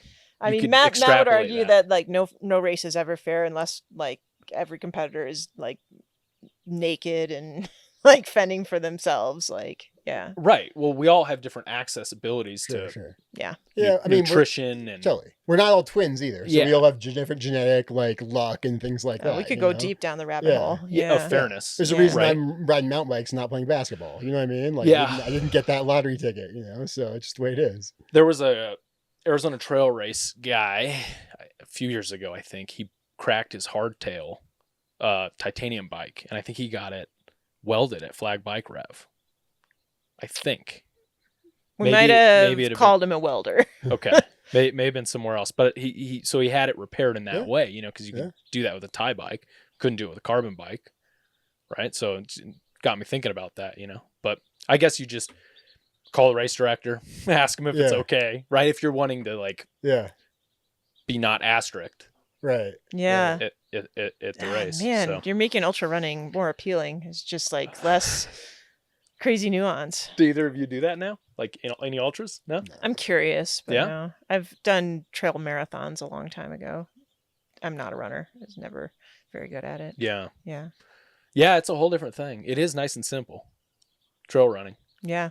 You know, it's just shoes and Yeah. some stuff, a pack, and some poles sometimes. Break a lace, like, oh, Right. yeah, Yeah. probably not going to happen. But yeah. But it's also so painful. Oh man, running hurts. It is so painful. Yeah. I mean, I've been exploring these like mixed riders and runners like Jeff Himperly and Holly Hovius. They just do that all the time. They go out and do hundreds and Cocodona. Yeah. And I got a lot of respect for them. And I wish we had more like duathlons around here. Yeah. You know, because I think it could be kind of fun. Yeah. I mean, I like to move fast through nature, and usually like on a bike, that's the most efficient way. Yeah. But then, there's times obviously like you can't, bike the Grand Canyon or up Humphreys or whatever. So right. There's a time and a place for running, but it's not usually the finest mode of transportation in my mind. No, it's like the most natural. Yeah, sure. Though. Yeah, but I mean that naturalness isn't like isn't a parameter of like quality for me. You know what I mean? Like, just because it's natural doesn't make it like the funnest or whatever. Yeah. Yeah, I wish I could. I mean, I would love to ride my bike across Grand Canyon, like South Kaibab. Like, that would be a fun ride. I haven't been on North Kaibab yet, but I assume it also would be pretty rideable. Yeah. Yeah. Yeah, if it wasn't like designated no bikes. Right. Yeah. Yeah. Don't do that. No. Yeah. This is off. I'm not advocating anyone poach the Grand Canyon, but I think like there are some places that would not be fun to try and bike. Like there's trails. I was recently had the idea of trying to ride Montezuma's Revenge as like a bikepacking route. You have to get to the top of Torrey's Peak, which is a 14er in Colorado, and riding to the top of that, when it was a race in the 90s, people carried their bikes on their backs, the Grand Canyon Portage, to get to the top of it. Yeah. Oh, it'd be fun to ride down. Maybe. I don't know. I don't remember that trail. Yeah. What about e-bikes? And bikepacking? I'm very interested in general. I'm very interested working at a bike shop, and I mean, what do you guys do there, or how do you feel about it, and what do you do at the bike shop to like maybe educate people, or I mean, is there any of that going on? Yeah, for sure. Some of the guys in the bike shop are e-bike riders now. I'm not. I probably will be. I'll probably be getting a electric commuter soon, just for getting around town. I think our family philosophy is we think e-bikes are great when they're replacing a car, but if they're replacing an otherwise able-bodied cyclist, then maybe they're not as great. But they're a lot of fun. I think they're the future. I think in bike pack, especially bike pack racing, it just doesn't work. The numbers don't compute, and hopefully that stays the same. I think it's we were talking about access derailleurs, putting electronics on a piece of equipment that is going to be abused and exposed to some really nasty elements might not be the wisest move. So I think bike pack racing might be insulated from e-bikes a little bit, but the shop we're down, we'll service e-bikes that are kind of the mountain bike brands that we deal with. There's a lot of lower quality e-bikes out there that come rolling in, and they're not serviceable. It's sorry, we can't help you with that. Yeah. So yeah, it just seems very it's a super huge incentive for the bike brands and the bike shops to sell them. It's a bigger market. Yeah. Right. It's a reality that's happening to us. Bones to Blue, I saw more e-bikes out on the trails that we were on than acoustic mountain bikes. Legally or poaching? Were they do you know? I don't know if they're allowed on the TRT, honestly, but I saw them on the TRT for sure. And it was all levels. I saw a gentleman on above Spooner Lake, that climb that we did. It was a really fun section of TRT, and he was on an e-bike. He was apologetic. In general, the people were really friendly, the thru hikers, the bikers. He's I'm sorry, I'm on an e-bike. I feel like I hear that a lot. Yeah. I don't know what that's about. But then On the first date, there was a group of like 3 e-bikers. They had to be rentals because they were all on like the same brand and model. And there were a number of like creek crossings, and they were just like stuck. Like they're like, what do we? I think maybe they were afraid to like get their bikes wet or what, but like they just had no idea. I'm like, we were kind of a ways out there. It was a like hole in the ground trail. I don't know if you remember, but yeah, I hope they're not still there. Like the next honor party situation. Oh. Yeah, with just like using the e-bikes to try and start a fire or whatever. Trying to like short them out. I wonder. I mean, they do catch fire. Yeah, well, I mean that's a little extreme, but that's the bigger point about those things. It allows you to have access further and farther. That's my analysis after it. Is because I took a long time thinking like, why do I hate e-bikes? Am I just joining this club of people that just hates e-bikes because I'm just a regular mountain biker, right? Like. What is it really that I hate? Do they really bother me? Okay, so and I don't hate e-bikes. I get this like feeling when one of them passes me. And I was like commuting home from work in Spokane, Washington, up this like ridiculous hill, and I was just like grinding and like so happy to be done with work and like feeling great. And this woman on an e-bike, and she was having a great time, like big smile on her face, was like, oh, you should get an e-bike. And I just wanted to murder her. I'm like seeing red. It like lit me up. So yeah, for a long time, I have been an e-bike like hater. And I think working in the shop, like I'm slowly kind of coming around that no, it's just like kind of a direction that this machine is going in. Like we're adding all sorts of electric parts, and the pedal assist is now an option. Yeah. Yeah. Yeah, it's not a for reality. me yet, except for maybe on a commuter. Yeah. I mean, we have an e-delivery bike for work. I work at NAU at the print shop, and we do like deliveries, like little business cards and name tags and stuff like that all around campus. And so we have an e-bike for that, and it works great. Sounds like fun. It's perfect, right? Yeah. But I'm like, I'm a traditional like rule follower, like trail use, mixed trail use. I'm a runner. I'm also a mountain biker. I'm a hiker. Like I'm a driver. So I try to like exist in these places together with everybody. Right. Cause like you go to the debate on the drivers and the road cyclists are always at each other's throat all the time. And it's like, we're both drivers and I'm a cyclist too. And it's like, we don't have to like, everybody does stupid shit every once in a while that compromises the other person. Cause we're all trying to just exist in this place together. Right. Like we don't have to like freak out about it. And e-bikes are like an extension of that. Right.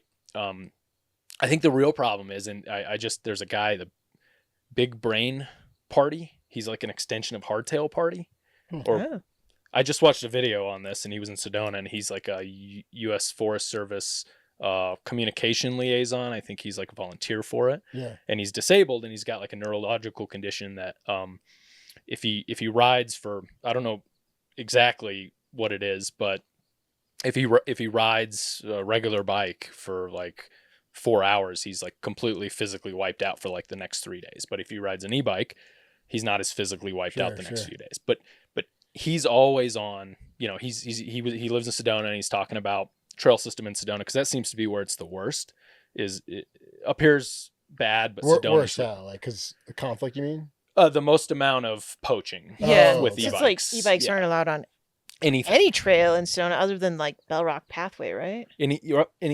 No, I don't even think Bell Rock Pathway. Anything non-motorized. Okay. They're not allowed on. So they can go on any road, anywhere the side-by-sides can go. Sure. But they can't go anywhere else. Sure. Technically, right? But everybody does it anyway. Yeah. Oh, yeah. At peak times, it's half and half sometimes, right? And so I talked to some Forest Service people, and, they're like, there's not a lot of enforcement. We don't have a budget what are you gonna do to enforce it.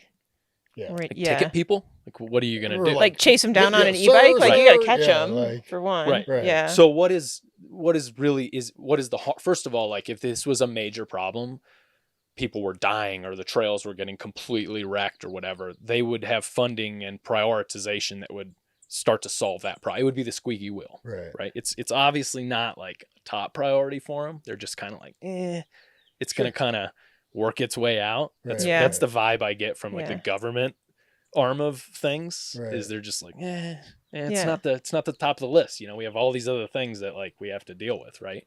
So, but what this big brain party guy said was, it's the hikers. It's the hikers that we need to be focusing on, not like the infighting of the mountain bikers.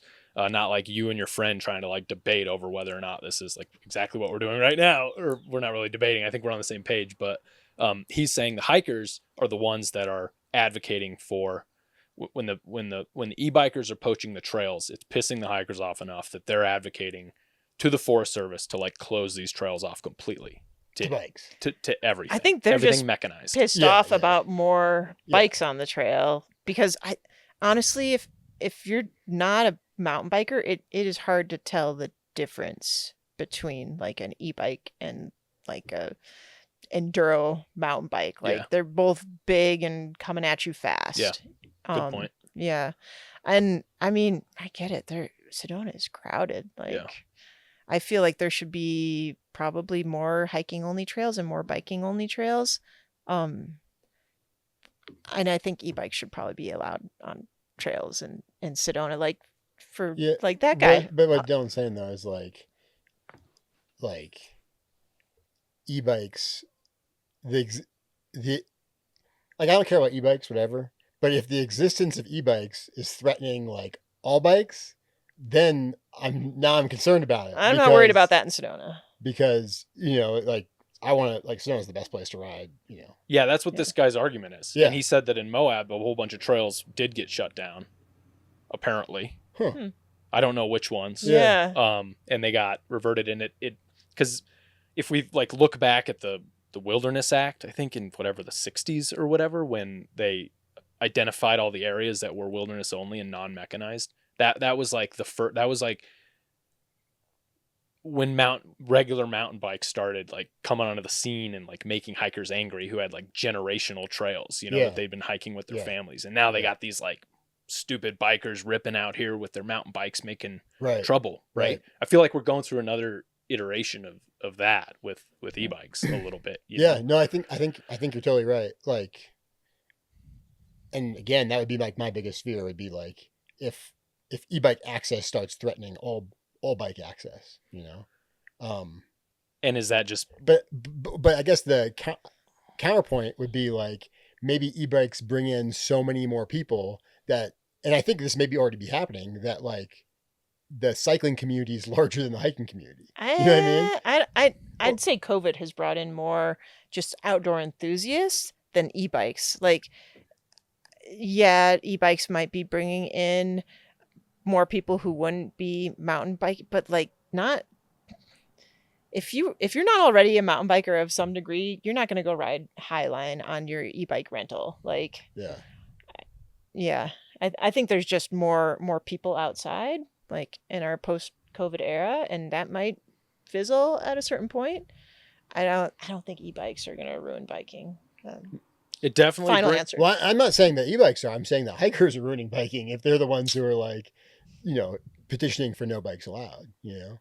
Yeah. But I mean, before e-bikes blew up, Leigh and I had a lot of conversations about if bikes should be allowed in wilderness.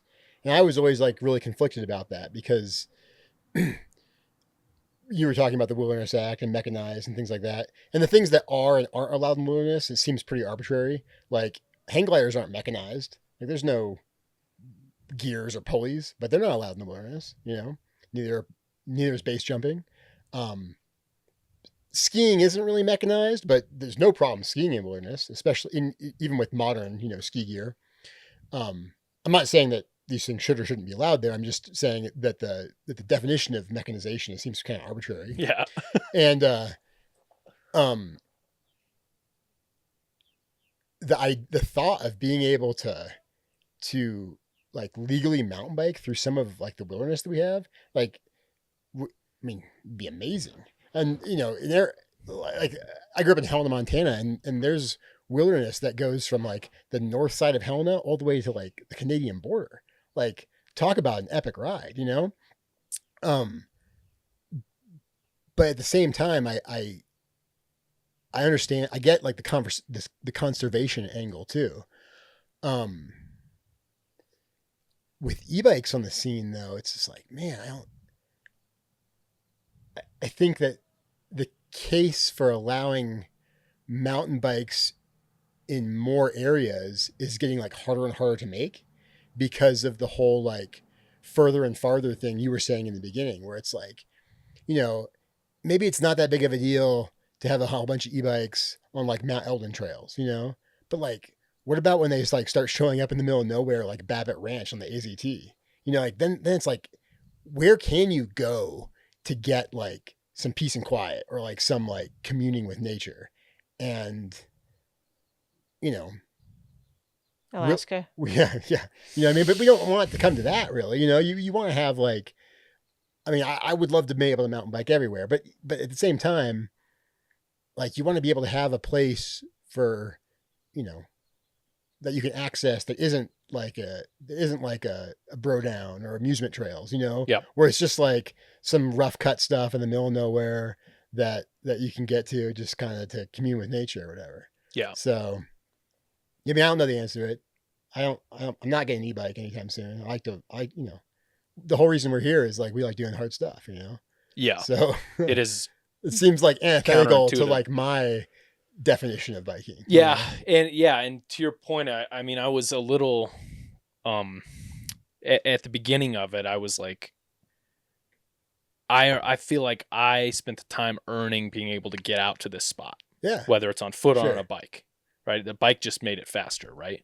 And then this person could just rent this thing and get there faster. Push the button, get into boost. Yes. And yeah. that felt very just like, I was upset about that fact, right? And that was definitely selfish of me. I can right? relate to that feeling. Yeah. But I felt that way, and I felt like this is a special place to me. And now there's people that they haven't spent as much time in the outdoors developing respect for it, Yeah. and I'm generalizing, but this is kind of during COVID. This definitely happened. People just kind of went out and left trash and don't know the trail etiquette rules. There's, and that happens in every discipline, I think, like the lack of knowledge of trail etiquette Right, rules. right. Right? There will always be Yielding. beginners. Yes. But like when you learn how to go fast on a mountain bike, you also learn how to slow down, and you learn how to corner, and you learn how to like put your weight into turns, and you learn how to have like this hyper awareness. So you're looking around a corner if there's somebody there. Right. And if you can get going that fast out the gate right away, you're going to have problems. You're going to like, Yeah. I've come, It's a valid point. I've run like blind corners I've hit that usually it's a down on one side and an up on the other side. And I've been like hauling ass down, and here comes an e-bike or hauling ass up. Right, and that's right. like a new physical dynamic that didn't exist on trails Right, before that. Right. Being able to go up fast. Right. Like Yeah. runners couldn't do it. Yeah. Horses couldn't do it, and riders couldn't do it. Yeah. No. So now you have two people who can do it. And I've almost, run, and then they're like, whoa, No, out of control, The breaking. Yeah. conversation I've had in the shop more than once regarding e-bikes in Sedona is I've ridden Highline and had like an e-biker coming up the chute, and that's just like, So bad. don't do that. Yeah. Come on, like what were you Like thinking? on the Like, one-way part? Yeah. Like the chute where it's one way only? I don't think it's one way only No, there. it is. It is. It's a hiking trail. On Well- Highline? Yeah. Yeah, People hike up that all the Yeah. time. And there's probably a sign like discouraging it at the bottom, but I Yeah. don't think it's It's not prohibited, no. And like but it's prohibited to ride up. our directional right? trails here, like there's if a hiker goes up that, like there's no recourse or anything. Yeah. But it's prohibited to go have bikes up it, right? There's no enforcement. Like Yeah. it says like directional, like don't go up this at the bottom. There's a sign, but there is no way like the Forest Service could like fine you or cite you for Yeah. going the wrong way on Yeah. that. Yeah. Yeah. Funny story. I was gravel riding pregnant right outside of Sedona, bombing down a descent, and around a blind corner comes a side-by-side Mhm. full of younger people, and the driver, like, we stopped, probably from here to the door away from one another, and he starts shouting at me, "You're going the wrong way." I'm like, "It's a Forest Service road." He's like, "I have a map right here that's telling me there's an arrow. You're going the wrong way." I'm like, Are you freaking kidding No me? You almost way. just killed a pregnant lady, and like and you're yelling at me. yeah. And this is my fault. Like, and I was just so angry. Like, I couldn't like have a conversation with him. I was just like, I gotta go. Like, I'm gonna kill you, kid. Anyways, yeah, but That's a whole nother. Side-by-sides are a whole nother thing. oh man, They're probably, like Forest Service is probably focusing on that because like people can get like really hurt with misuse of those things. Yeah, Right. I think there was a bill. I mean, they rent them and like, yeah. There was a bill that just got passed though, I think in Arizona that is starting to put some regulations around. I think they're testing this thing where you have to take like a training course or something, like an outdoor training course before you can get your side-by-side license. It's like a specialty license for it. Yeah, we'll see how that goes over in Arizona. Yeah, they're like prototyping it for like 6 months or a year or something, and then they're going to see what the results are. They're also doing something with alcohol. I wish I could pull it up. I need a producer. Pull it up, pull up the stats. We're just going to have to go off memory here. Something about alcohol consumption, like something to do with that. Like, you could drive those drunk and like there's... I think it's like an open container thing. Oh. Yeah, I think you can have open containers in them right now, like off roads, but they're like expanding the DUI laws onto like, forest roads and B roads and C roads or whatever. I think something like that. So yeah, we'll see how this goes down. That's frightening. Wow. Over the next, Yeah, we can't talk about side by sides. This will get dark fast. Yeah. So just answer me this: if you could, okay, go. No, you go first. Okay, if you could get rid of one thing with a magic wand with the genie, would it be e-bikes or side by sides? Side by sides, 100%. Yeah. What? No, for sure. Like, I don't want to have to get rid of anything with a genie. I want people to do the right thing. Okay. Yeah. I want to win their hearts and minds. Very not diplomatic resort to the answer genie. there. Yeah. Yeah. But no, what I was going to say is, what about like? You should work at NAU. So, ATVs and motos have existed for like, decades, right? Yeah. But there weren't like, people weren't riding their ATVs and motos on Forest Service roads like a lot. You know what I mean? And they still aren't. Like, side-by-sides had to like come about, and then like that's what caused like this popularity explosion of like Forest Service road recreationalists. You know what I'm saying? Yeah. Like, I guess what I'm saying is like, man, maybe we should juxtapose this to e-bikes. Like, yeah, some people analog biked, but it's kind of hard and sweaty to mountain bike. You know what I mean? So there weren't that many mountain bike users. Yeah, there's a lot of people who mountain bike, but it's not, but now that e-bikes are around, are those the next side by side? The next thing that like takes off and like quote unquote ruins it for everybody. You know what I mean? Mm-hmm. Like, cause I bet the early adopter side by side people aren't stoked that like now everyone has side by sides. Yeah. Cause like, what was their little private party is now just like, gone to hell. Is single track going to become like that with e-bikes and their like popularity? Man, maybe e-mountain bikes are so expensive though, and I feel like I don't know that they're gonna like bring that many new riders into the fold. I think like current mountain bikers are gonna age into e-bikes / gravitate it. Like, maybe, I don't know. I remember in Spokane they had at the Spokane or the enduro there. Midnight Century. At the downhill race. The local enduro series. Hubbapalooza. Whatever. They had like e-bike category and like it was full of Groms.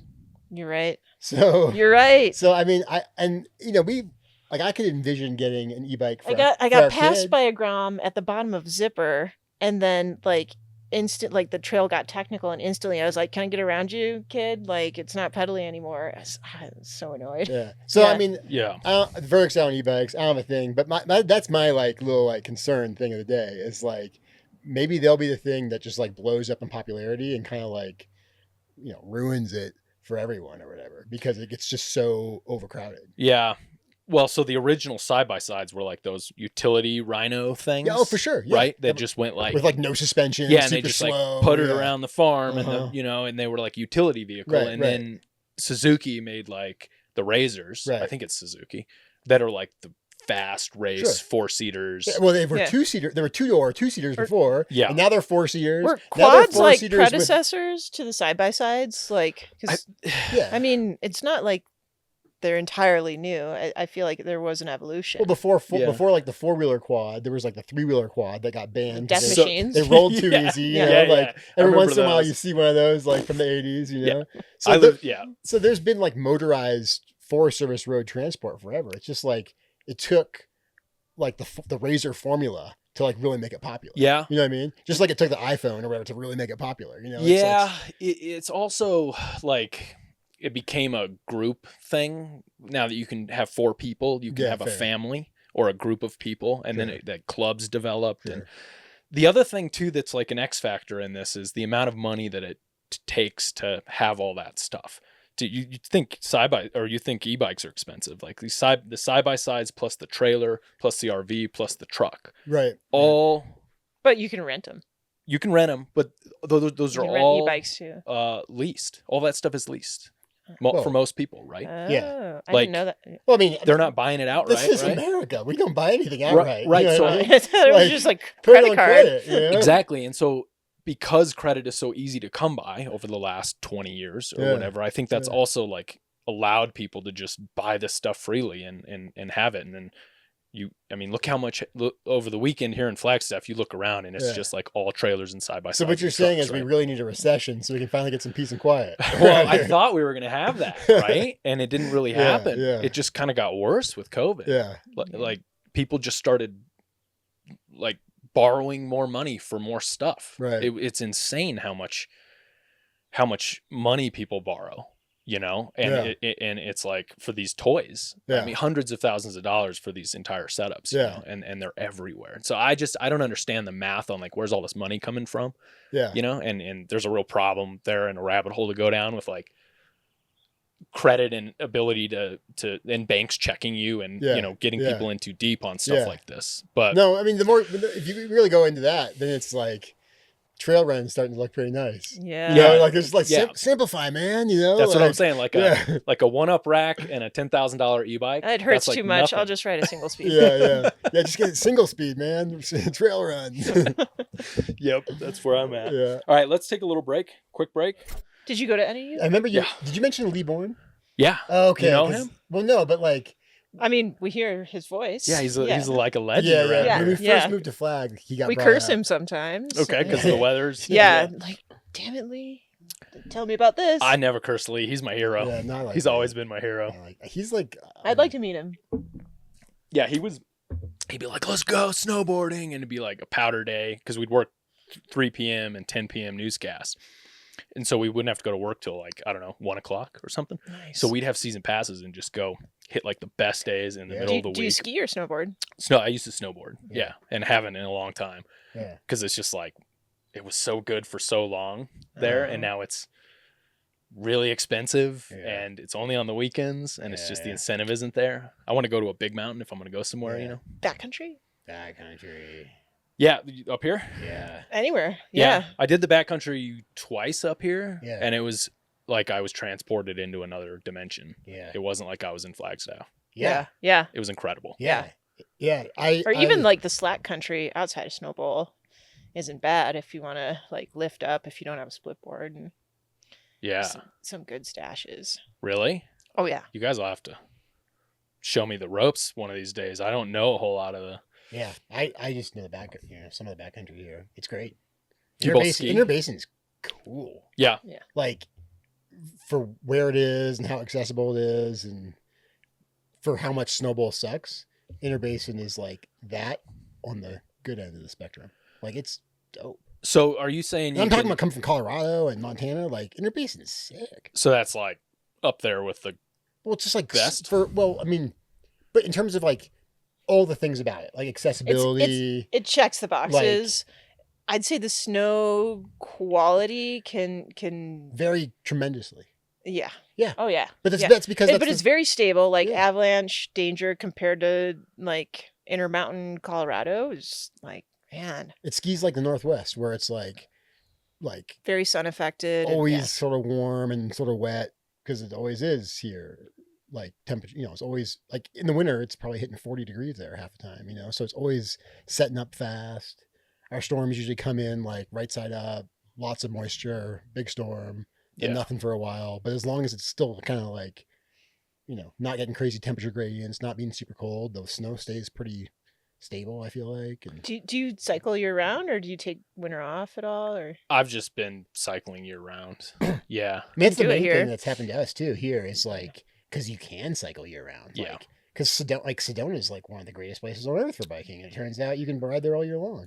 It's an hour away. Yeah, for sure. Yeah. There's also big, long stuff you can do outside of Camp Verde. Yep. Like up to Beaver Creek and like just big, long roads that go on forever. Yeah. Forest roads. So. Phoenix has got like some superb mountain biking if you like techie signal track or loop it all together and do a big ride like Queen's Ransom. North Phoenix stuff is good. It's because you don't have to drive it all the way through. Like Cave Creek. Yeah. I haven't ridden there yet. Yeah, like BCT is incredible. Yeah. Oh yeah, we love that. Fool's Loop was a great bikepacking loop. It was a lot of fun. That's part of the BCT. But I want on Interbasin. Are you talking about how do you access it? Do you access it from like taking the chairlift up and then hiking? No, I haven't done it that way. Usually I just I don't do anything with the ski area. Just like park at the summer trailhead, cross the ski area. You're allowed to it's like a right of way to access the summer trail, and then essentially take the summer trail up to the ridge and then choose your own adventure from there. Yeah. And do you come down? Yeah. So come down Interbasin to like Waterline area? No. So I'll lap Interbasin, and then coming down, you probably eventually you enter the ski area, and you just come down like, what is it, like log jamming or that, I see. that gangbang. So you stay on that to side. the bottom of the hill. Yeah. You're not on the like the Waterline side? No, some people ski like the north side of the peaks, and you can like access some runs from 89. I know like people were skiing Hart this past winter. Yeah. The winter before, I got like face shots on Eldon, like skiing like lower Oldham private reserve kind of zone.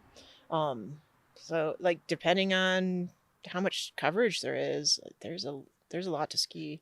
Yeah, but no, to answer your question, we haven't accessed it from the north side. We have not. From the north side, no. It can be done. From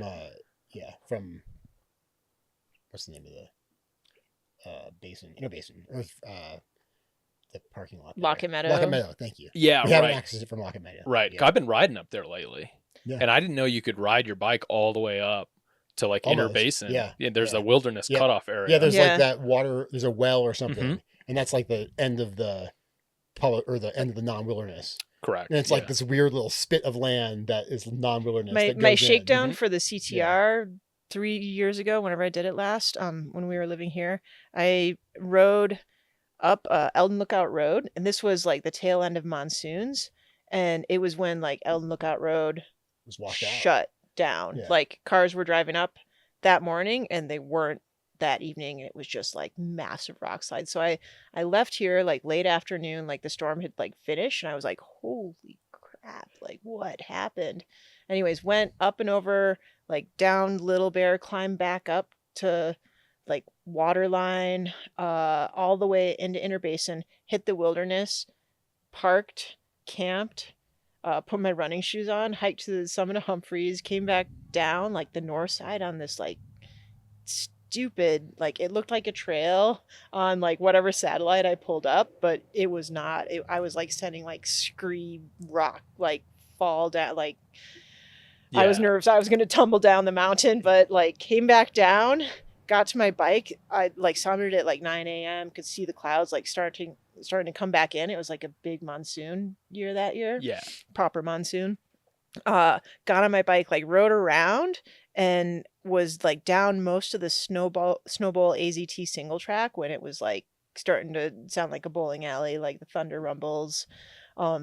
Anyways, Matt picked me up like a mile from home. Do you remember this? Mm-hmm. You were like watching me on my tracker because it was like an overnight big shakedown ride. And you were like, do you want me to come and get you? And I was like, I'm not going to say no. And it was like rivers coming down through Fort Valley on whatever numbered dirt road that is that like connects from the bottom of Snowball Road through Fort Valley. But it was a really good CTR training ride. It was mega adventure. How did I get on that tangent? I don't know.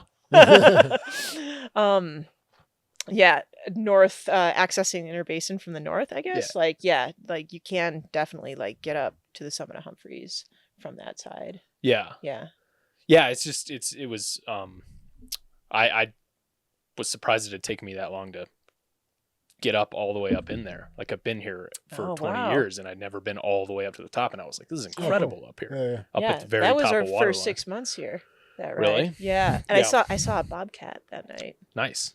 Yeah, there were a whole bunch of elk right there by those water pump station houses or whatever they are. And it was like, this is amazing. Like, it was awesome. So anyway, good time. Did you get up there more? Yeah, definitely. Any mechanicals or gear problems on Bones to Blue that either of you had, or any pieces of gear that you wish you had? Or was it smooth as butter? No, I detensioned a spoke or I detensioned a wheel toward the end and stop a couple times to tighten spokes. How did you know that they were loose? There's a little road section. It's like a wilderness bypass. And like as soon as I got on the pavement, like the wobble was like super apparent. And it wasn't like, wasn't the trail causing the wobble. It was smooth road. And then, I pulled off as soon as I could, tightened some spokes, and then kept doing it, periodically the rest of the race.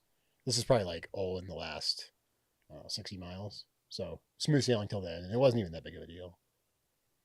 I'm racking my brain, but smooth sailing. I definitely had some navigational, I missed a lot of turns and was like, oh, nope, turn around, go back. There's just a massive trail network there. So there were a lot of turns that I'd be like, nope, turn around, go back. What are you using for your navigation? I've got a Garmin Edge 540. Does it have the turn-by-turn on there? Do you use the turn-by-turn? No. Hey, there's a left turn coming up, kind of annoying thing? No, I've turned off almost all of the beeping. Yeah. Yeah. Yeah. No, it's been a long journey for me to get a GPS, a proper Garmin, and start using it. My first CTR 2018, I showed up with my InReach thinking I could use that for navigation. Whoa. We lived 2 miles from a section of the Colorado Trail in Colorado. And I pre-rode with my phone, and I was like, well, there's signs at junction. Do I need navigation? Yeah, that was I mean, I had the paper, this was 2018. I had the paper CTR data book. Yeah. And so it worked. I also didn't bring lights. Because I in my training, I'm like, oh man, my hardest ride was a gnarly adventure ride. I ended up doing 70 miles highway, what's north out of Durango to Silverton, 550. Yeah. So I went out Mullis Pass, got kind of a late start that morning, and made it to Blackhawk Pass, and the storms came in, and it was electric, lots of lightning, and I'm like, I probably need to get down. So I pulled out my phone because that was my navigation in Trail Forks. So I'm like, I can get to the highway and I'll just ride the highway back up. That'll feel safer in thunder and lightning than going back up above tree line towards Mullis Pass, because it looks like it's going to be electricity for quite a while. Anyways, this was the Hermosa Creek fire. I can't remember what the name of it was in 2018, but what I was about to plot through was still closed from the fire, but the fire was mostly out. It was just, I'm like, well, do I choose lightning or fire closure? I'm entering a closure. I'm technically breaking the law and trespassing through the closed forest. Allegedly. Yeah. But I feel it's more life preserving to make that choice. Yeah. So I entered the closure, dropped into some single track, and quickly found that the trail was obliterated, gone. So I'm like carrying my bike through like fresh dirt that is like very recently burned, up and over, down half burned trees. Like it was gnarly. And then like the storm's starting to pass. It's evening. Like I'm losing light. Haven't been taking care of myself because I'm starting to freak out a little bit. And like I see like smoldering right across like, you know, quarter mile away. I'm like, there's still fire here. Like I need to get out of here. Whoa. So finally I get down to the highway. I didn't have a sleep kit. This was a day ride I was out on. I get down to the highway. It's pitch dark. Like I didn't have proper lights with me either. I wasn't planning to ride in the dark. And I'm like, dude, it is dark. I'm like falling apart. I'm crumbling. Like I need to like catch a ride back up to my van at the top of Mullis Pass. There's no cars. Like what is going on? The highway is shut down because that storm sent rock slides across the highway. So I'm like going through like I should not have been there. I'm glad that I'm not still there right now. Yeah, really lucky. But anyways, how did I get on that tangent, Dylan? So speaking of gear that you yeah, so like that you may have wanted. Yeah, navigation, like lights. Anyways, halfway through that first CTR, I called ahead to a bike shop in Buena Vista because I didn't bring lights because I didn't think I was going to ride it at night after that training ride. I'm like, I can't ride from 9 a.m. to 9 p.m. without feeling completely shattered. So I will only ride at daytime and I will sleep at night. Yeah. And I won't bring more than just like an emergency blinky light. So that's what I had. Wow. So after day one, I was like, why didn't I bring lights? I love night riding. Like everybody's riding at night. I can't sleep. Like I'm too jazzed. Like I want a light. So like the first like really bike shop that was on course, because Cycles of Life in Leadville was the only shop at the time and they were closed on whatever day of the week I was going through Leadville, was in Buena Vista. So I called ahead from Leadville to Buena Vista and said, hey, do you have a light? And we're like, yeah, we'll charge it up. Give me your credit card number. We'll leave it outside the shop. And they did. And that was my light for the rest of the CTR. And it was awesome. Nice. Yeah. So big lesson. Yeah. Couple of big lessons. Yeah. So, but Bones de Blue, I guess I learned the lessons because like, yeah, your bike was way heavier than mine for sure. Yeah, but I brought like a sleep kit and no, everything, and I mean I was just on a heavier bike, like unpacked.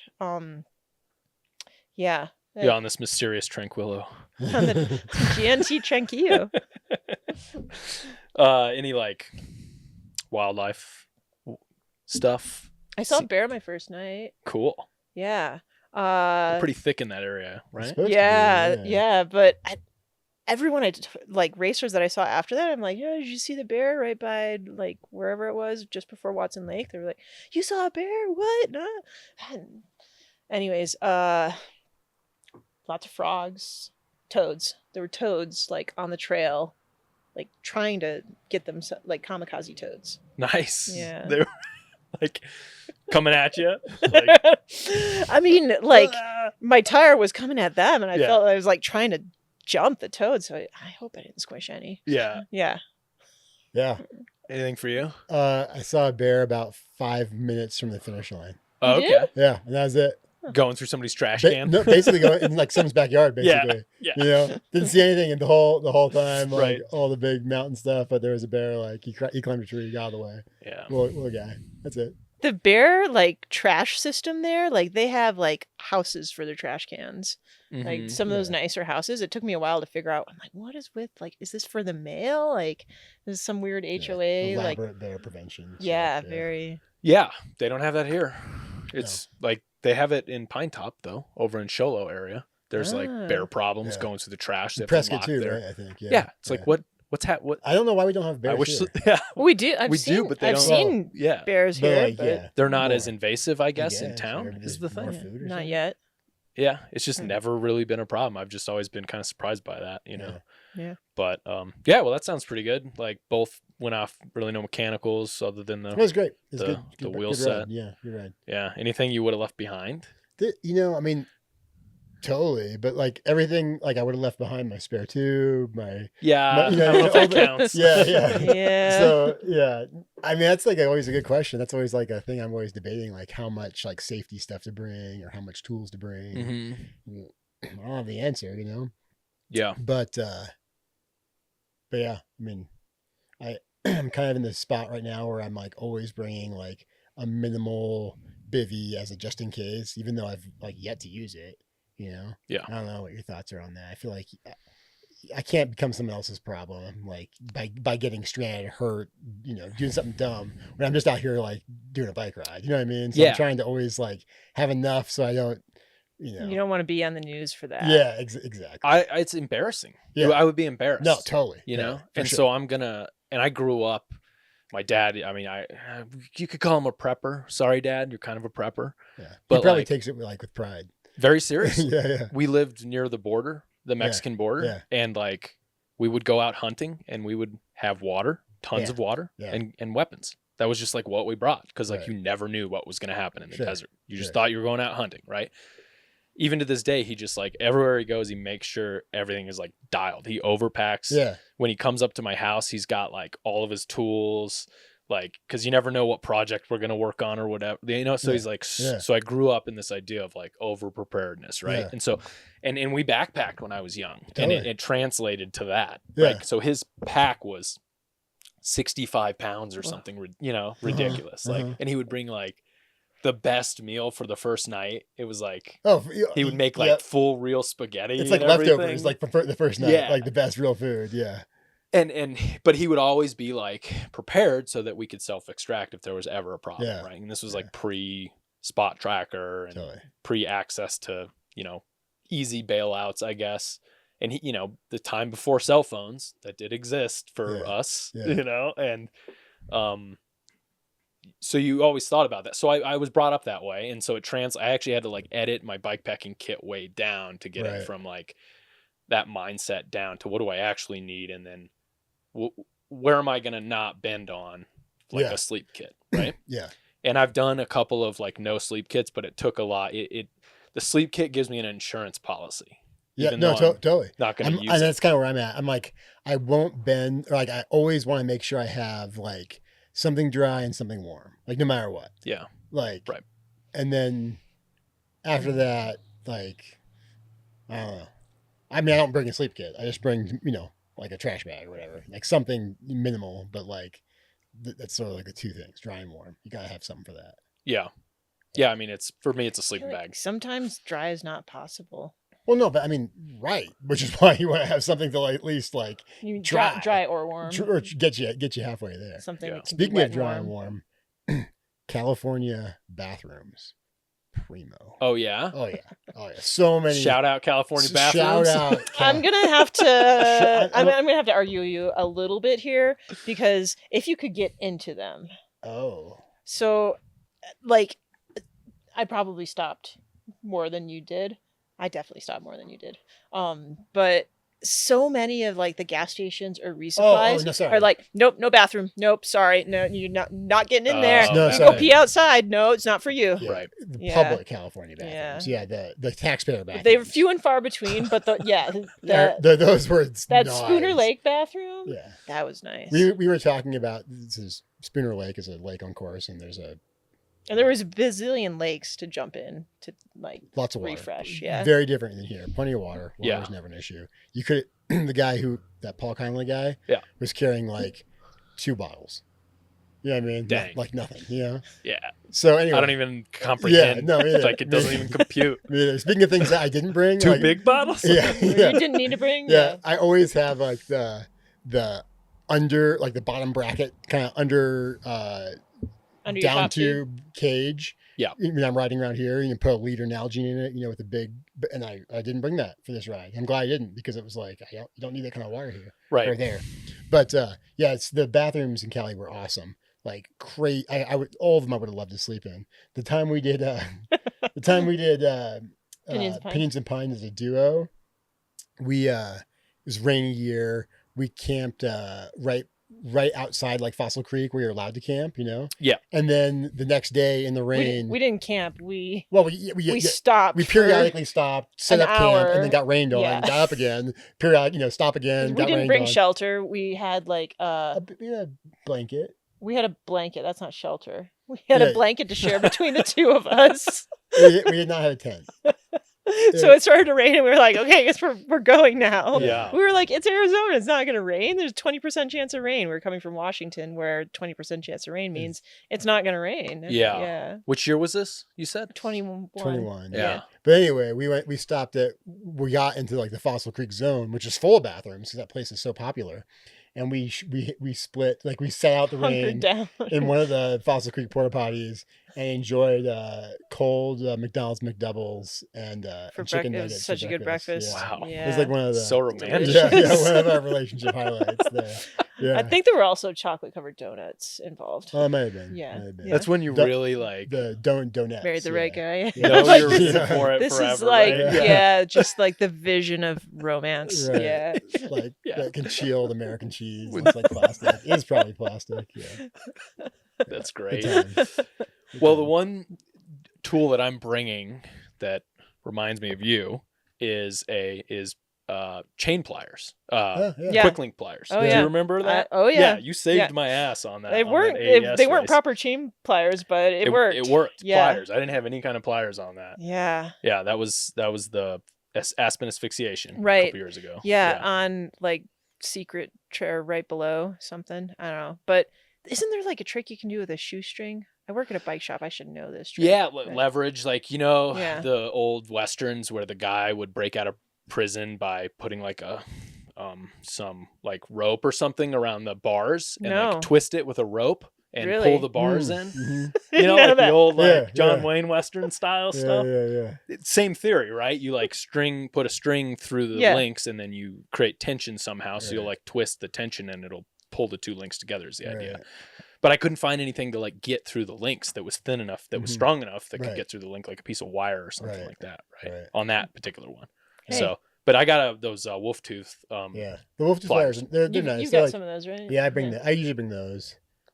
You Yeah. carry, you do carry can't- pliers. I Yeah. have that But- ultralight multi tool from that day. Yeah. Always. Yeah. Yeah, it worked. You just had to get it on the edges of the, like right on the edge of the links, so you could just Mhm. like bite just a little bit onto that and then it Yeah. popped off. But I thought I was Serrated. good and then I put it on because my bike was upside down. So when I put it back together, I had not routed it through my chain stay correctly because I was like all amped Yeah, up climbing and I flipped my bike over Shit. and like so you went had to go. break it again. Yeah, and I didn't have anything to break it with. Oh, no. Yeah. Yeah. Yeah, and I was like, I'll start asking people because I'm Yeah. screwed now. Yeah. You know, after you like fight with it for Totally. 15 minutes and you just Oh, your that's hands killer. slip. That's Crap. killer. Wow. Yeah. Yeah. What happened? Well, then you came along and Yeah, you that was broke it. before you came along. Oh, okay. So okay, I had okay. successfully repaired it, but I had run it Yeah. through the frame. I Yeah. thought stay the maybe wrong like I way. handed it to you and then Yeah. I left you, but no, because you took off. Yeah. Yeah, because then I had got it broke and then I Uh, That's just fine. had to flip it around and like, but that was like, I thought I was so cool in that moment. I was like, I got this. And then I flipped it over and I was like, I'm an idiot. We've all done that. We've all done that. Totally. Yeah. Guess I'll just wait. But it worked out well. So I appreciate that. I still owe you for that one. So, not at all. all right, let's do some rapid fire questions. Do it. Cool with that? Rapid fire. We're going to switch off. Pew pew. All right. We usually end the podcast with rapid fire questions. So. Fire away. All right. Leigh, we'll start with you. Favorite in-race food? Of the moment, it's the really nice sour gummy worms from Sprouts. Like, Nice. yeah, trick from Sarah Higgins. Like just makes you not as thirsty. Like when you're kind of desperate, like helps you salivate a little bit, the sourness and Yeah. yeah, and they just go down so easy. They're very tolerable. In the heat Yeah. too? Oh yeah, You find it's yes. better? Yeah. Yeah. Yeah, I Big time. found gummy stuff like sits better in heat. Yeah. Yeah, but I mean, anything is good during a race. Yeah. Those are like kind of clutch now. I think I'll be on those for a while. I do tend to like have food fads and I'll like burn out on something and be like, I can't ever eat that again and move on to something else. But yeah, sour gummies right now. Nice. Yeah. All right, Matt, what's your favorite post-race food? When you were making bad decisions after Bones to Blue, what did you eat? Can't go wrong with pizza, I guess. I'm kind of like usually not fiending to eat right when I get done. You know, it's like Probably means you ate enough while you were out there. maybe, or just, you know, it just takes a little bit. It's like the next morning for me is when it comes. And then you can't go wrong with Martins. Always guilty of like, I can like smell the finish and I'm like, oh, I'm going to eat this, this, this, and this. And I stop eating what I need to get like it. I always like misjudge how far out I am still. And yeah. Totally. Matt doesn't do that. Like he gets home and he just like crashes and like doesn't eat until another day's gone by or something. Yeah. So you're better at like being disciplined all the way through the end of the race with the food? And I don't know. I'm getting better at that. You know, it's like one of those things that takes some time to develop. I used to get cramps really bad, and I've been getting better. Well, first of all, I'm getting better at just like living, like riding through them, and then also just like kind of, you know, like every hour, like make sure something's going in my, like some food's going in my mouth every hour. Yeah. Just getting better at like drinking, experimenting with like the different you know, like scratch or tailwind or whatever. I think you're getting way fewer cramps. Like no, I am. Like I am. Like being fitter maybe too, because when you were in grad school. Yeah, maybe. I think I've always been. Yeah, I don't know. Yeah, maybe. But yeah, just eat. I don't really care. Whatever. I've heard a lot of different theories on cramp management. Yeah. Like when you're in it. It's all theoretical. I feel like there's not any good, solid, like controlled trials about muscle cramping. Yeah, I mean, the old thing was like potassium, right? That was like eat a banana. That was like when I was in track and field, like eat a banana. Yep. And now it's like I've heard you could do breathing exercises to get through it. Like there's this thing called the exaggerated sigh, I think, where it's like box breathing. Have you heard of that? Box breathing. It's where you like breathe in that pattern, the square pattern. Right. Like 4 in, 4 hold, 4 exhale, something like that. Well, this is like it's like a double intake breath basically. So you do a long breath or a long in. So you, and then you do a fast in to like really fill your lungs up. Like even if you don't think you have capacity to hold more, and then you breathe out. Apparently, I think this is like on Huberman or Andrew Huberman podcast or something. Yeah. Mm-hmm. Apparently there's like some science that they're trying to get to, they're trying to, you know, link it to cramp management. I've tried it many times. It never seems to work. Whenever I get cramps, I'm always like, you know, like you're panting, like is it upper body or legs? I get it everywhere. I get some weird ones and like, so it's like you could see them like through his shirt. Yeah. Like pulling. Like the muscle, you can see the muscle, like it looks like there's a small seizure, little like trying to get out. Critter under the skin. What is it? The chest burster? Yeah, exactly. Yeah, totally. Like crawling around. Yeah, it looks like that. He's made a happy little home inside Matt. But I get my legs too. It's just, I don't know. They're getting better. I think the main thing is like kind of like psychological almost, where it's just like, this is happening. Like nothing helps. Just keep going. It'll pass. Like it always passes. Yeah, I mean, it's just kind of, it sucks. Like I've never get muscle cramps. Really? I think I'm just not going hard enough. I don't know. I wonder what that is. I wonder if it's like physiological. I think there are people that cramp and people that don't. Yeah, because I can feel it coming on in my feet. My toes start to cramp. Yeah. And then it moves its way up my leg. So if I don't, when I feel it in my feet, when I'm on the pedals, if I don't start like drinking at that point, tailwind or something that's like electrolyte based, it'll move into my legs and I'll nice. be done. Your body gives you like a little like warning flag. Yeah. It's kind of crazy, but. No, I mean, I feel that like that tickle, that twinge too. And that's what I was saying about single speeding is like, if I'm feeling that and then I need to like punch up a hill, like forget about, I'm going to start cramping out. So that's why it's like having gears is nice. And you can just sort of like, you're feeling that cramp twinge happening and you can just back off and like manage it. Like you said, whether it's drinking or for me, it's just like continue working the muscle the same way, like lightly. But if I like stopped the bike and tried to like stretch it out, I'd immediately cramp up wherever I'm like if I started to stretch up my quad, I'd cramp my hamstrings. You know what I mean? Yeah. It's always the muscle you put in relaxation. Yeah. So that's why it's like, you just got to kind of keep like lightly, you know, soft pedal if I tried to punch a climb, I'd cramp out. You know? Yeah. So. Yeah. I cramped up going up speeders. Mingus on Pinions and Pines. Yeah. I was like laying on an embankment, just taking like a 30-minute nap, and a side-by-side drove by and woke me up, and I stood up and my fucking legs cramped. Yep. And Was it daytime? It was night. Yeah. Oh, Yeah. I like ascended that in the night. Yeah. And smart. Well, I waited at the McDonald's. I cooked. I roasted alive out of Fossil Creek, like many people, and got to that McDonald's, and I was like, and ate some ice cream, and I was like, oh no, wait, they were out of ice cream. Oh no. Yeah, I was bummed about that, but that's so classic McDonald's. The ice cream machine's always Oreo, it's a thing, right? There's like a tracker. Yeah. I should go be an ice cream machine mechanic or something, right? For real. There's a need there. Anyway, so I waited there till the sun went behind the mountain to start that climb up, because I was like, I'm not doing that twice in one day. Yeah. No freaking way. Yeah. And so I went up it at night, and it was beautiful. That was one of my favorite parts of that race was that climb backwards, because I've done it so many times the other way. Yeah. Like Same. on Verde Valley Randonnée and Pinions and Pines multiple times. Yeah. Going the other way was incredible. It was, I don't know, it was timing was also like I was like in the zone at that point, you know. Yeah. But yeah, I was like, yeah, totally. Wake up. Yeah. Wake up. the guys in the side by side were like, what the fuck is this guy doing? Laying on this embankment, like being all weird. Like, okay, whatever. Yeah. I'm like, what are you guys doing out Part here? of the side by 1 o'clock side in the experience. morning? Enjoy it. Yeah. Okay. Leigh, what's your spirit animal?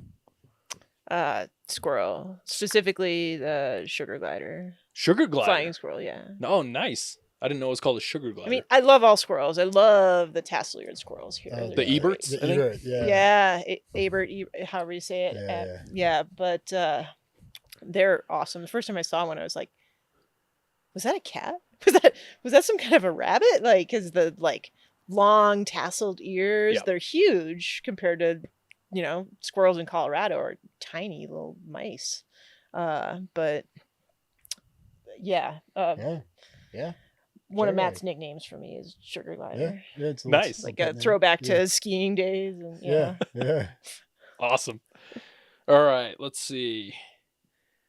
What would be your endurance superpower, Matt? Not stopping.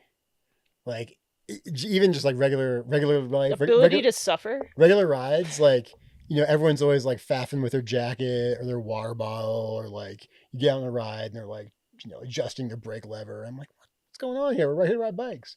Like I don't know. I don't stop. Do you plan that ahead of time? Like, I'm gonna wear this jacket in this order so that it'll come off easy, or I won't have to take a backpack off, or whatever. A little bit, but mostly I just like leave my jacket on and suffer all day long until night, and then it's comfortable again. Yeah. You know what I mean? Like I just don't or I take my jacket once my ability jacket's to suffer. Like once my jacket's off, like it's gonna take like a blizzard for me to put it back on, like something like that. Where I'm and then when I do stop, like I don't stop until I have a list of like 13 things to do, and then it's just like try to get them all done. We're such opposites. Yeah, we are. It's pretty awesome. Lee's never found a trail junction she can't like have a conversation at. You know what I mean? Yeah. And like I'm just like so true. We're here to ride bikes. Come on, like more grabbing it. Let's see it happen. Like so. Yeah, that's mine for real though. Like just kind of like not that not the fastest. Just keep on muttering along. It makes you fast. Yeah, it does. It does. It really adds up. No, totally. Like minutes and seconds. It's like triathlon. Like the fourth event is the transition. Like that just like eliminates the transition. I don't do transitions. I just keep going. I just keep running in my wetsuit. You know what I mean? Like I don't take off my wetsuit. I just jump on the bike with it on, like that kind of thing. Yeah. Like I saw they had because I was watching the Olympics highlights, and they like have their shoes already in the clips or whatever. Yeah, when they jump on the bike. Totally. And they like, they're like flopping around. You don't want to risk a cramp when you bend down to put your shoe on. If it was me, I'd be swimming in my shoes. You know what I mean? Yeah. Like, I'd be like just not... swimming in the bike shoes. Yeah, swimming with my bike, swimming on my bike. Yeah. So how do you manage your resupplies in this situation? So that's when I stop. It's like when when there's a Maverick, you better believe I'm stopping. You know what I mean? But that's what, like, it's got to be something good. But that's the time I'm saving is all like. Are you my Maverick brother? Oh, Because Mavericks are like dude, the he greatest thing loves on earth. Maverick. Maverick family right here, dude. You can't. Yeah. Like you go to like any other gas station and you're just so disappointed. Yeah. It's like, in fact, that was the Come worst part on. about Bones to Blue. Actually, was like No it's Mavericks. California. Tahoe is a 7-Eleven town, and 7-Elevens suck. Yeah, compared to Mavericks. Yeah. I mean, they just kind of suck. You Like, guys Mavericks are, like made my week. yeah, by be the way. embarrassed, What'd you get? 7-Eleven. What do you get? At Maverick? Yeah, like so when you did P&P, what'd you get at the Cottonwood Maverick? Oh, dude. So I rolled up there after like 4 hours of sleep. So I got to the top of the Mingus climb and I slept for 4 hours. And then I woke up at like 3:00 in the morning and I continued to descend down and I was just feeling fantastic, right? Yeah. Like got into, like, sun hadn't come up yet. Incredible descent. Hit the Maverick and there's John Phelps and this other guy, duo, and they were like zombies. They were like zombieified. Yeah. Like sitting there just like, you gotta go. Yeah. Tag off. Yeah. Baby duty. They were sitting there just like dead. And I was like, in my element. Like, Yeah. I've been waiting like a year for this Totally. moment, right? Totally. Right. So this is the long answer on your question, but and they're just like, what is this guy's problem? Because I was just amped up, dude, and I was like, this is beautiful. So I got a country gravy, biscuits and gravy burrito. Nice. Nice. I go with the sweet heat pork, barbecue pork. Yeah. Burrito, yeah. Yep. For Because sure. they got that like heated section Mhm, with all the wrapped foil burritos. Yep. Yeah, and they're like visually really attractive looking as well as tasty. It's the best. So I was just like totally on another level. And these guys were not on my level at all. Right. They were just totally zombied out, Yeah, right? And I'm like, yeah. what's up, guys? How's it going? Hey, check out this burrito I got. Like, look how big this bathroom is. Look, I can like wash my hair in here. Yeah, no, Mavericks. They were like, this guy's an asshole. And the workers are cool, and you can do self-checkout. Yeah, self-checkout was new to me. I hadn't, Yeah. It's pretty interesting in Yeah. those towns, because if you catch it at the right time, you get some real like gruffy old dudes that are really upset about the self-checkout. When I self-checked out at Maverick, I noticed it's not actually a self-checkout. It's just like the regular computer and scanner, Yeah, you like just just turned around 180. You just Like, do the scanning. It's not annoying like a fries checkout where you have to weigh everything and Right. it's like chirping at you. You just like fire away with the scanner and just like run out and you're good to go. Yeah. Like it's not, I like it. Yeah. Maverick's the greatest. Yeah. Yeah. So, all right, we're going to keep going with just you on Yeah. the rapid fire questions, since For real. Leigh had to run out for the mommy duties. What's your worst crash or fall? My best crash story is I try to stay out of the cabbage, but I crash a fair bit. Stay out of the cabbage. Is I like that one. Yeah. I've never heard that. is back in the 90s, I was in Moab, like second time in my life, riding the 1998 Specialized FSR Extreme Kawasaki Green double crown fork, elastomer double crown fork. Whoa. So like full on old school, and no dropper post. Obviously, I was riding a Masaback before there was like any of the no Ahab, obviously no high Masa. It's just straight Jeep trail. So we were camping near there. So we rode from the campsite and rode the dirt road, turned to ride Masaback. You've ridden Masaback? No. Okay. So you ride down like this rock staircase with some like kind of sequential drops down into like a wash, and then you like climb back out, and then you start your ride. Okay. So I'm riding down like this sequential rock staircase, like bump, bump, and I've never ridden it before. I'm totally riding it, flashing it blind my first time, and at the bottom, like it's a legit drop, like 3 feet to flat sand, at a Masaback. And I hesitate. this story. I hesitate, and I like brake check, but I'm not stopping completely. I'm still going for it. And I do the front wheel like the front wheel tilt, front wheel just like augers into the sand, and I go OTB. But the thing that made this bad was my baggy shorts caught onto my seat and my seat peeled off the metal prongs. And one of the metal prongs just gouged my inner thigh. Oh no. Yeah, just like perfect clean lacer. Luckily it was cold out that day because the it's a high thigh laceration. Could have gotten your could have been worse. Ball sack. Could have been worse. I'm but, glad you got that question. So your shorts didn't rip? Your seat came off first? This was a bike from the 90s. Okay, so, so that was common. Yeah, no. And I was probably, it was the 90s. So my shorts are probably baggier than you'd ride in nowadays. Yeah. But yeah, just my shorts Denim. peeled the seat off. Yeah, I don't know. Maybe overalls, like a checkered plaid canvas or something. Yeah, exactly. But yeah, so anyway, I crashed out the bottom. The only injury was this gaping, but it was legit. Yeah. Like fat, oozing out and stuff like that. So I rode back to camp and took a bath in the Colorado River and called it good. And we went riding the next day. Whew. Put some dirt in it. God. It's a good scar.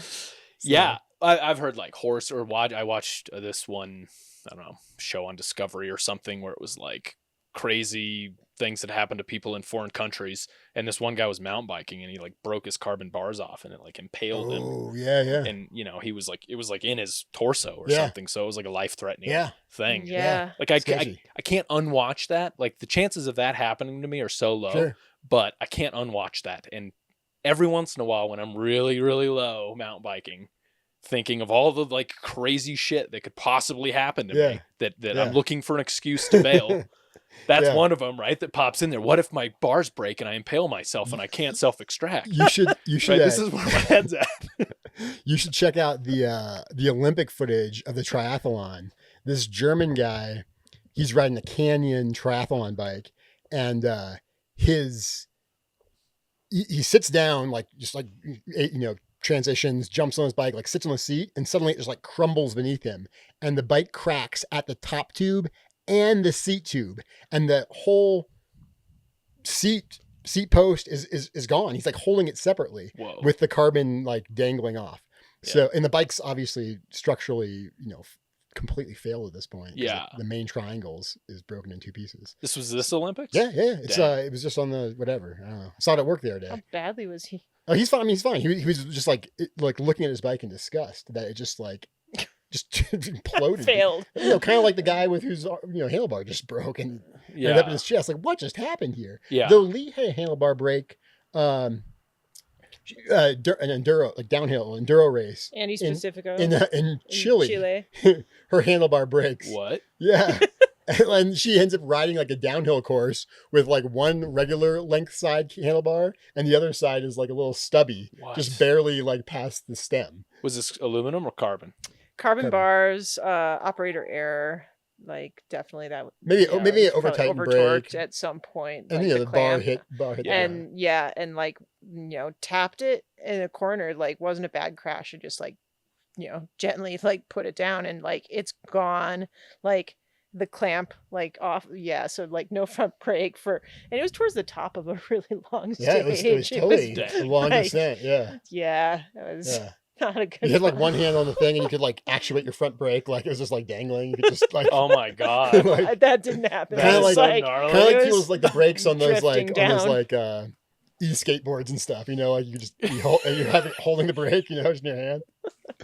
So. That was not my worst crash. Ooh. Definitely. No, that was just talking about broken bars. No, totally. Yeah, I think you should get the worst crash question as an enduro rider. You probably had some doozies. Not during enduros though. Like I had.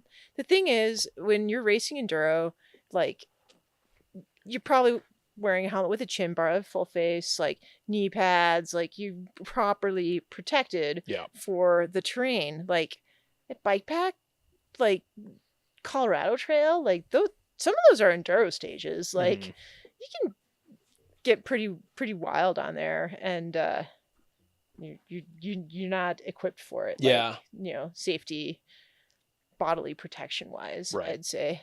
I've definitely, like, in 2018 when I did my first CTR, I was also racing enduro that year, and like I couldn't turn the switch off, like, and on the descents I'm like, I'm going for it, and like I treated them like enduro stages. That was probably a mistake. Yeah.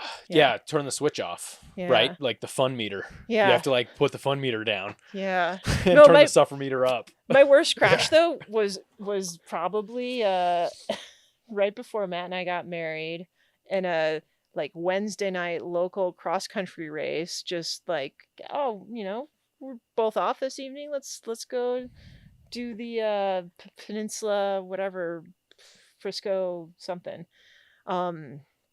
And it was like 3 laps, 18 miles on these mellow Nordic center trails. And I was going fast down, like didn't see, like, I was like gassed. It's a cross country race. Didn't see a stump or something, and just went like flying. And I don't know, I was probably doing like 20 miles an hour going down this descent, and I raked my face on like a gravel kind of surface and had this is gonna get graphic, degloving injury of my lower lip. Is that where the skin comes off? Yeah, so like the inside of my mouth like peeled away from where it attaches down there. Yeah. That's what Matt said, actually. It was like if you were like packing a chew, you could pack the chew all the way to the bottom of her chin. Oh. Yeah. Matt was a flight nurse at the time, and I worked in the emergency room like across the street from the Nordic Center where the race was. So I like actually finished the lap and like couldn't figure out why, like I just can't like get the bleeding to stop, like because I like kind of self-assessed and I'm like, everything's okay here. It wasn't on the outside. It was all it's like all the on the inside. So like I get down, Matt's like, what the fuck happened? Like he's looking at me like, well, I'm looking for the scars right here. There's right? some. The wow. surgeon did a good job. But anyways, we like get to the ER, and the ER doc is like, oh, it's Reagan, like we both work with her. She's awesome. She's like, I'll make you pretty again. Don't worry. She like looks inside my mouth. She's like, I'm calling a facial surgeon. Like I'm not touching that. Yeah, Matt was a flight nurse at the time, and he like came in and like had to leave the room at some point. He was going to pass out. Well, I mean, to be fair, I also did this race. Skipped dinner because I was like, where's Leigh? She's not back yet. In the meantime, I'm like 3 beers deep, staying on the podium, waiting for you. Your podium comes up. I'm like, where's Leigh? She's still not here. So when you finally got done and I was in the ER, like I wasn't in the best of shape. It didn't take me that much longer to finish the lap. It's not like hours went by. But I mean, I finished my race though. Anyways, that was one of the top crashes. Yeah. Yeah. Whew. Sorry. Yeah, that's a good one. That's a top 2, I think, on this podcast. Let's see. Leigh, we'll stay with you. Who inspires you? Oh man, so many people. My grandma, she just like had like a toxic positivity is probably what it would be referred to these days, but just like a very bright outlook. Like if things were bad, she didn't want to share them, and I think that's kind of frowned upon amongst our generation, but it's a quality I really admire in her. Also, I feel like she was kind of an adventurous woman for the times. Like she worked outside of the home in the 50s. Like women didn't do that. And like she was kind of a badass. Matt inspires me in so many ways. Like not just his ability to suffer, but like, his humor and ability to roll with the punches and persevere. Like, and so many women in the bikepacking world, like Alexandra's a stud. I love her. I actually texted her today when I saw she was on the 10 mile because she's yo-yoing this year. I saw that. Yeah. I don't know the details. Like on foot and bike. Yeah. So she's starting with foot? Yeah. Or, okay. Yeah. I thought it was the other way around, but yeah, I don't know the details. Sure, she's starting on foot and then picking up her bike in Durango. So she's currently on foot. I think so. Yeah. Wow. Unless she's inventing a new discipline. Yeah. I might, wild. maybe I have it backwards, but I think she's on foot right now. Yeah. It's pretty impressive. So like, I think you're really channeling your grandma because I have to say, and I'm sorry if this is embarrassing for you. I don't think it is, but when I passed you on Pinions and Pines a couple years ago and you were like pumping, Oh yeah. I was like, who the fuck is that? That is the craziest, coolest, gnarliest thing I've ever seen. So Questionable life choices for sure. Well, I just was like, wow, like there are people that are doing this that are just so special, right? Like out here doing stuff, like different level of human beings that do these things that are just so impressive. Talk about gear you can do without. Yeah, Yeah. right. Good one. Yeah. Yeah. I'll skip the.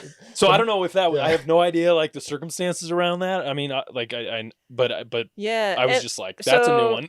Baby girl Emily was like 5 months old, so I was still breastfeeding, and my training rides, like I tried an electric pump and I tried the hand pump, and turns out the hand pump worked like just as good and packed a little bit better and like fewer things to recharge. And Yeah, it's like look at your kit list. I think somebody told me afterwards that's because you were like pulled off the trail somewhere and I rode like by hunkered over with my shirt undone. I mean, yeah, like, I wasn't, you know. like these bikepackers are getting weirder and weirder. Like I didn't know what the hell was.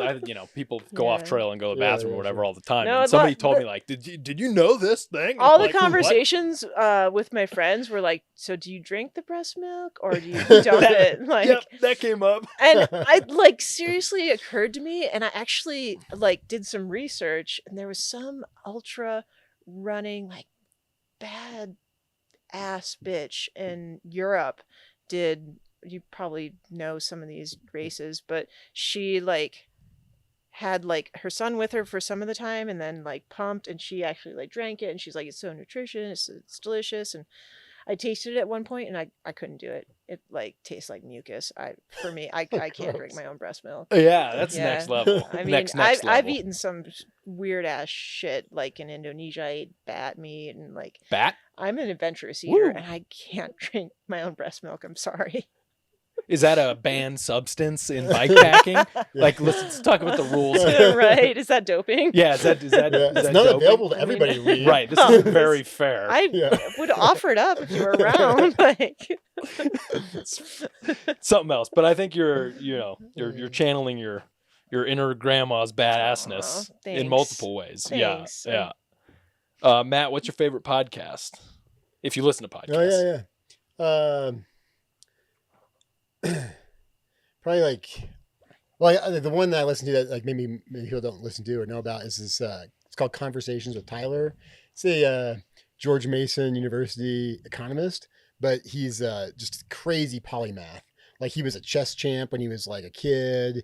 He's foodie. He's a big time foodie. He's like one of like the world's biggest like collectors of this type of like Mexican art. Like he's just like knows about everything. So he's got really eclectic mix of guests and stuff. Yeah. They're just super smart people, and I like his interview style. And learn something every time I listen to it. Nice. So yeah, it's my jam. Do you listen when you're riding? Do you do any Yeah, earbuds and stuff? Yeah, for sure. We're both like big into the aftershocks, the bone conduction headphones. You know, so you can still hear and all that. I listen to stuff a lot when I ride. Yeah, like books, books, music, podcasts. Kind of just just kind of mix it up, like wind, books, podcast, musics, like all that on repeat. Yeah. So. Do you ever get sick of it? You're like, I'm so totally. tired of all of this. Then I just, that's the whole thing though. You get sick of it, then you go to like back to nature. Yeah. And then you like, start to get tripped out by some hoots or whatever, like some animal calls in the background, some coyotes. And you're like, let's put that on pause and go turn some music up really loud. I feel like listening to music during a bike pack race can be such like a boost. Like it's probably on par with doping. Like it's music? Just like, yeah. Like, I feel like a really hard climb, like that's like the juice, kind of that get me through. Yeah, no, I mean, everything in moderation, right? So like then the peace, after you have some like loud music, the peace and quiet is like that much more peaceful and nicer. And then, it's just kind of like changing it up to keep it fresh and like, keep your mind doing other things, I don't know.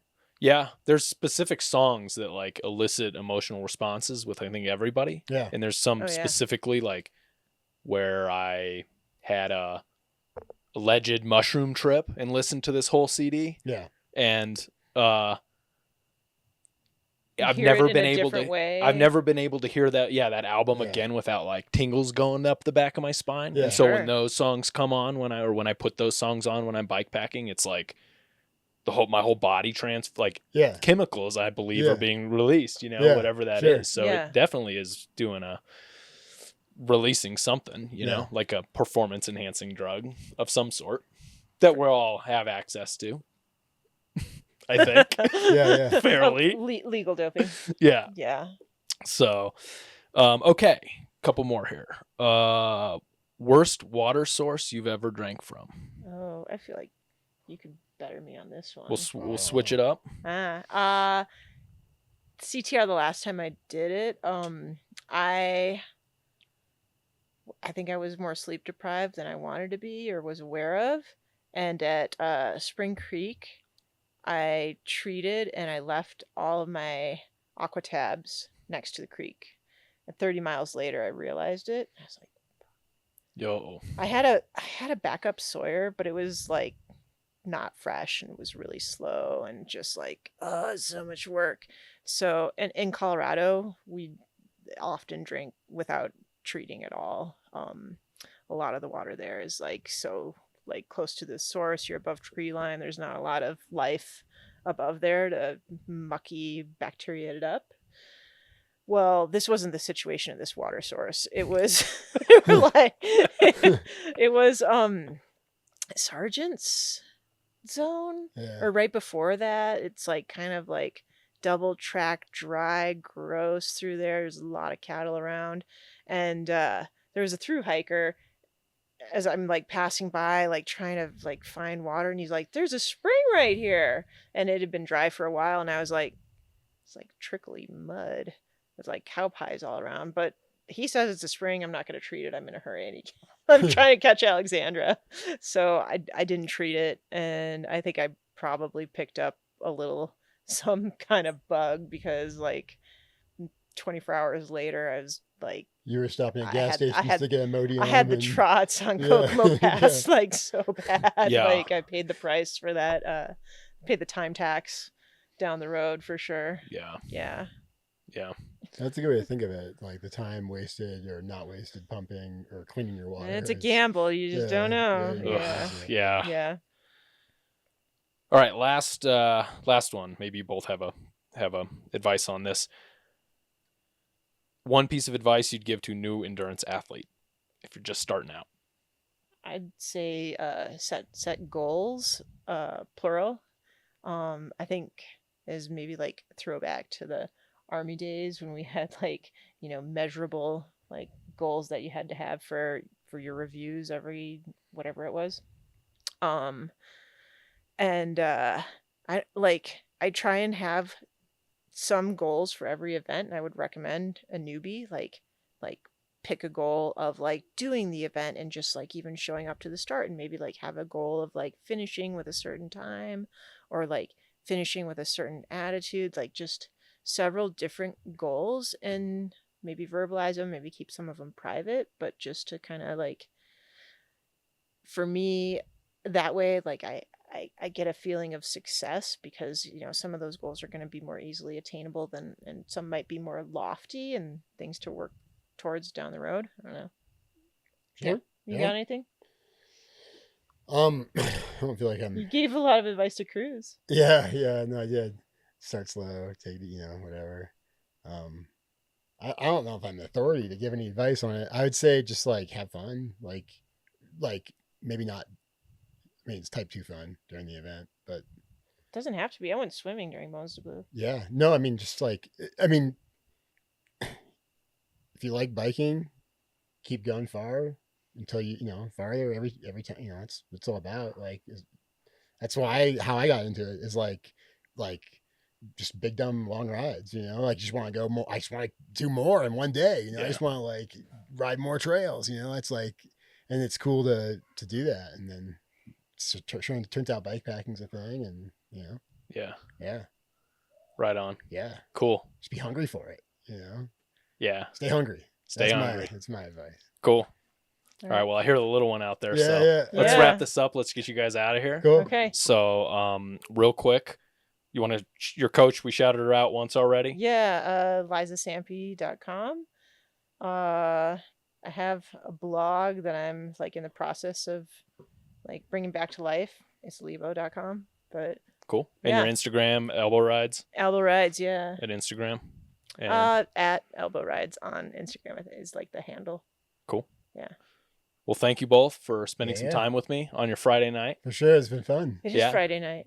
Yeah. Yeah. Woo, let's get wild. Yeah. I'm working I'm, on it. I'm Go eat volun- another sandwich. Emily and I are volunteering tomorrow. Nice. Yeah. Nice. Cool. Well, thank you very much. Cool. And yeah, congratulations again. Cheers. And good luck on your Yeah. future. Thanks, Dylan. All right. Thanks. man. I wanted to let you know a few different ways that you can support this podcast. Of course, you can like, subscribe, and share with your friends. Tell other people about it. Tell your friends and family. If you think these conversations I'm having are valuable as I think they are, share it. Send it out. Ask them to subscribe. That would be amazing. That's a free way that you can support. Another way you can support is by financially support is by becoming a member on either YouTube or Spotify. Those links are always in the description of all the videos. And YouTube members do get some extra perks like member shout-outs during the podcast, priority reply to comments, and best of all, you get early access to new videos that I'm releasing. You can also, if you don't want to sign up for a recurring membership, you can also show me your support by sending a one-time gift using what YouTube calls the Super Thanks feature. So when you're watching a video, down at the bottom, there's the little buttons, the thumbs up, thumbs down button. And right next to that, there is a heart with a little dollar sign in the middle, and it says thanks next to it. That is the Super Thanks button. So if you click that, it'll allow you to give a one-time gift, financial gift of your choice. And it's just incredible. Like seeing the support that I've gotten so far from both members and from Super Thanks is just amazing, and it is definitely allowing me to keep this thing rolling down the tracks.